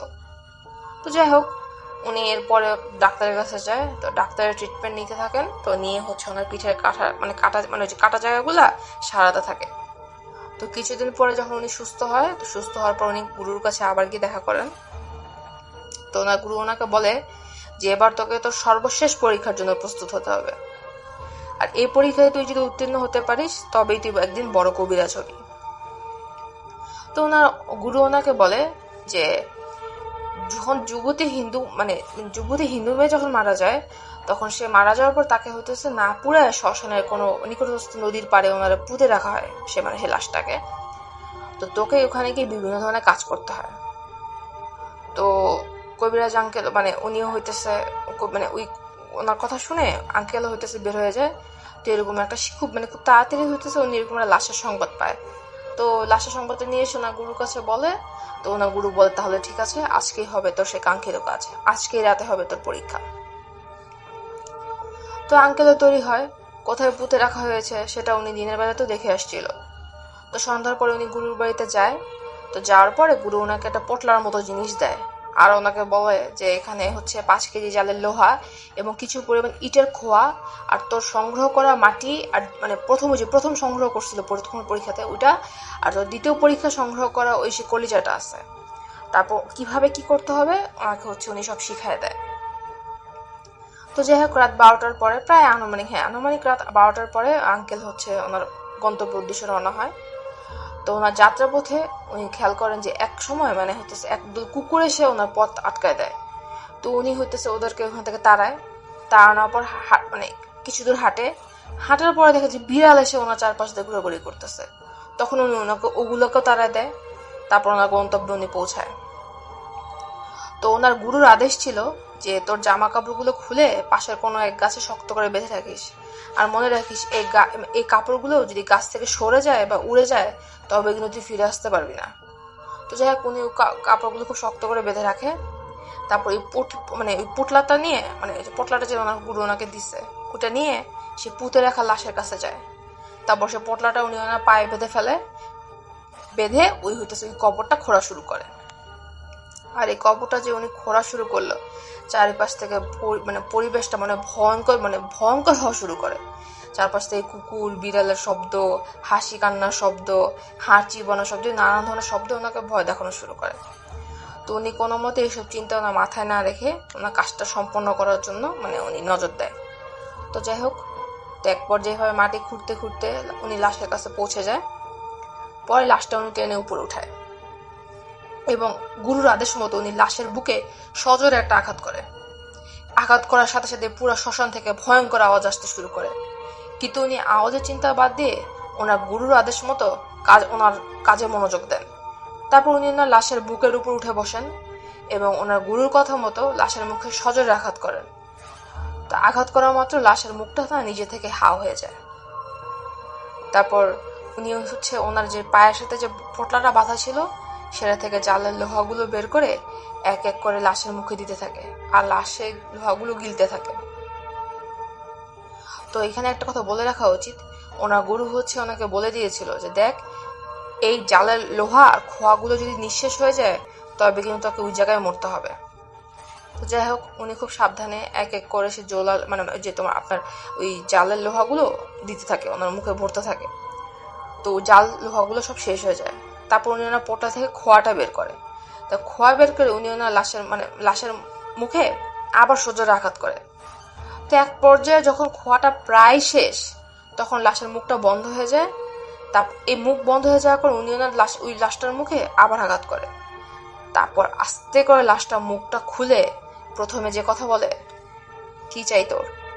তখন উনি বলেন যে আমি বড় মাপের একজন কবিরাজ হতে চাই এবং সব কাজে যেন আমি সফলতা লাভ করি। কিন্তু লাশটি বলে ওঠে, আমার জিনিসগুলো কই? তারপর উনি ওনার পোটলা থেকে ওনার হচ্ছে যে প্রথম সংগ্রহ করা যে মাটিগুলা ওনার মুখে ভরে দেয়। যাই হোক, তারপর ওই যে দ্বিতীয় পরীক্ষায় সে পচে যাওয়া বাঁশ কলিজাটা ওনার মুখে দেয় এবং লাশটা সে বাঁশ কলিজার উপর আস্ত গিলে ফেলে। এরপর শ্মশানে আস্তে আস্তে ঝড় হতে শুরু করে, মানে পুরো তাণ্ডব ঝড় শুরু হয়ে যায়। তো লাস্টে ওনাকে তখন ওই মুহূর্তে বলে যে তোর চাওয়া পূরণ হবে। এই কথা শোনার সাথে সাথে উনি ওই লাশের মুখে আবার জোরে করে আঘাত করে, এবং আঘাত করা মাত্র লাশের মুখটা বন্ধ হয়ে যায়। তারপর উনি লাশটাকে সুন্দর মতো আবার পুঁতে রাখেন। এই পুঁতে ফেলার পরে মনে হইতেছে আশপাশ থেকে ঝড়টা, যে ওই ঝড়টা হইতেছিল ওটা আরো তীব্র আকার ধারণ করে। তারপর উনি পোটলা, তারপর সে অবশিষ্ট ওই যে খোয়াটা যেটা বাইচে যায়, তারপর ওনার গাছে বেঁধে রাখা জামা কাপড়গুলো দৌড়াতে থাকে, এবং অনেক কষ্টে উনি সেই শ্মশান থেকে বের হয়। তারপর কিছু দূরে এসে উনি ওনার জামা কাপড়গুলো পরে ঠিক মতো দৌড়াতে দৌড়াতে ওনার বাসার দিকে যেতে থাকে। তো যাওয়ার সময় হইতেছে কি যেন মনে হইতেছে যে ওনার পিছন দিয়ে চিৎকার করে ওনাকে ডাকতেছে, কিন্তু উনি সেই ভুলটা আর করেনি, তখন আরো সে পিছিয়ে ফিরে তাকায়নি। তো যাই হোক, তো উনি ওনার সেই পোটলাটা নিয়ে ওনার গুরুর কাছে যায়। তারপর গুরু ওনাকে একটা মন্ত্র শিখায় দেয়। তখন ওনার গুরু ওনাকে বলে, তুই এবার যা, তুই এখন একজন বড় মাপের কবিরাজ হবি, এবং যেটা অনেকে পারে না সেটা তুই করতে পারবি। কিন্তু একটা কথা মনে রাখিস, কোনোদিন কাউকে ক্ষতি করিস না। তো এই যে ওনার পরীক্ষাগুলো শেষ হলো, তো এইভাবে চলতে থাকে ওনার কবিরাজ জীবন। উনি নানান সময় নানান চিকিৎসা করতেন মানুষের, যাই হোক ওনার জীবনটাকে যে চলতেছে। কিন্তু কিছুদিন যাওয়ার পরে ওনার সমস্যা শুরু হয়, যে আঙ্কেল হইতেছে আপনার যেখানেই যেত সেখানে ভয়ঙ্কর কিছু দেখতেছে, এবং সাথে সাথে ওনার রাতের ঘুমটা প্রায় হারাম হয়ে গেছে, ঘুমের মধ্যে ওনার ভয়ঙ্কর স্বপ্ন দেখা শুরু। তো এমনই একদিনে দুপুরবেলা আর কি, তো উনি ঘাস কাটার জন্য হইতেছে মাঠে যায়। তো ঘাস কাটা শেষে যখন উনি ক্ষেতের আল ধরে আসতে থাকে, তো মনে হলো ওনার পিছন দিয়ে কেউ ধাক্কা দিয়ে ওনার আলের মাঝে সে ড্রেনের মধ্যে ফালায় দেয়, আর পিছন থেকে একজন লাফ দিয়ে এসে ওনার পিছনে উঠে বসে আর ওনাকে সজোরে আঘাত করতে থাকে। তো উনি পিছনে তাকায় দেখে যে এটা আর কেউ নয়, সে শ্মশান থেকে যে লাশটার করলে যে উনি ছিঁড়ে এনেছিল, এটা হচ্ছে সেই লোক। এবং সে চিল্লায় তখন বলতে থাকে, তোকে না বলেছিলাম আমার কলিজাটা ফেরত দিয়ে দে, না হলে তোর ক্ষতি হবে, তুই তো আমাকে ফেরত দিস নি, এই জন্য আজকে তোকে মরতেই হবে। তো প্রায় ওই যে ওই লোকটার সাথে ওই আঙ্কেলের প্রচুর ধস্তাধস্তি হতে থাকে। উনি আসলে বলতে পারেন না যে উনি কতক্ষণ ধরে এটা চলতেছে। তো ধস্তাধস্তি করতে করতে হঠাৎ করে ওনার কানে আসে সে দূর থেকে ঝড়ের আজানের শব্দ। তো এই আজানের শব্দটা শোনার সাথে সাথে সেই লোকটা হঠাৎ করে ওকে বলে বসলো, তুই যদি এই কবিরাজি না ছেড়ে দিস তাহলে তোকে মৃত্যু হবে, তোকে মরতে হবে, বলে উনি হঠাৎ করে উদা হয়ে যায়। তা আঙ্কেলে কোনো মতো নিজেকে কষ্ট করে উনি ওই জায়গায় উঠে দৌড়ে বাড়িতে ফেরত আসে। তারপর ওনার প্রায় অনেক দিন লাগে এই ভয়াবহ অসুস্থতা থেকে সুস্থ হতে। উনি প্রায় ওনার শরীর অনেক বেশি খারাপ হয়ে গেছিল। তো যাই হোক, উনি যখন সুস্থ হয়, তো সুস্থ হওয়ার পর উনি কবিরাজিটা ছেড়ে দেয়। তো কবিরাজিটা ছেড়ে দেওয়ার পরে ওনার কিন্তু আর কোনো সমস্যা হয়নি। তো এই ঘটনাটি একটা মানুষের জীবনের সত্য একটি ঘটনা। তো এই ঘটনাটি ছিল অনেক বড়, তা আমি আপনাদের জন্য সুন্দরভাবে একটু গুছিয়ে কমায় বলার চেষ্টা করছি, ছোট করে বলার চেষ্টা করছি আপনাদের কাছে। ওই আঙ্কেল হচ্ছে বর্তমানে খুবই পরহেজগার একজন মানুষ। তো উনি বর্তমানে এসব কোনো কিছু ধায় না। উনি যেটা মনে করেন যে উনি হয়তোবা আল্লাহ ওনাকে পাপ রাস্তা থেকে আল্লাহর পথে ওনাকে ফিরিয়ে নিয়ে আসছে। তো আশা করি লিসেনার্স আপনাদের সবার কাছে ঘটনাটা ভালো লাগবে।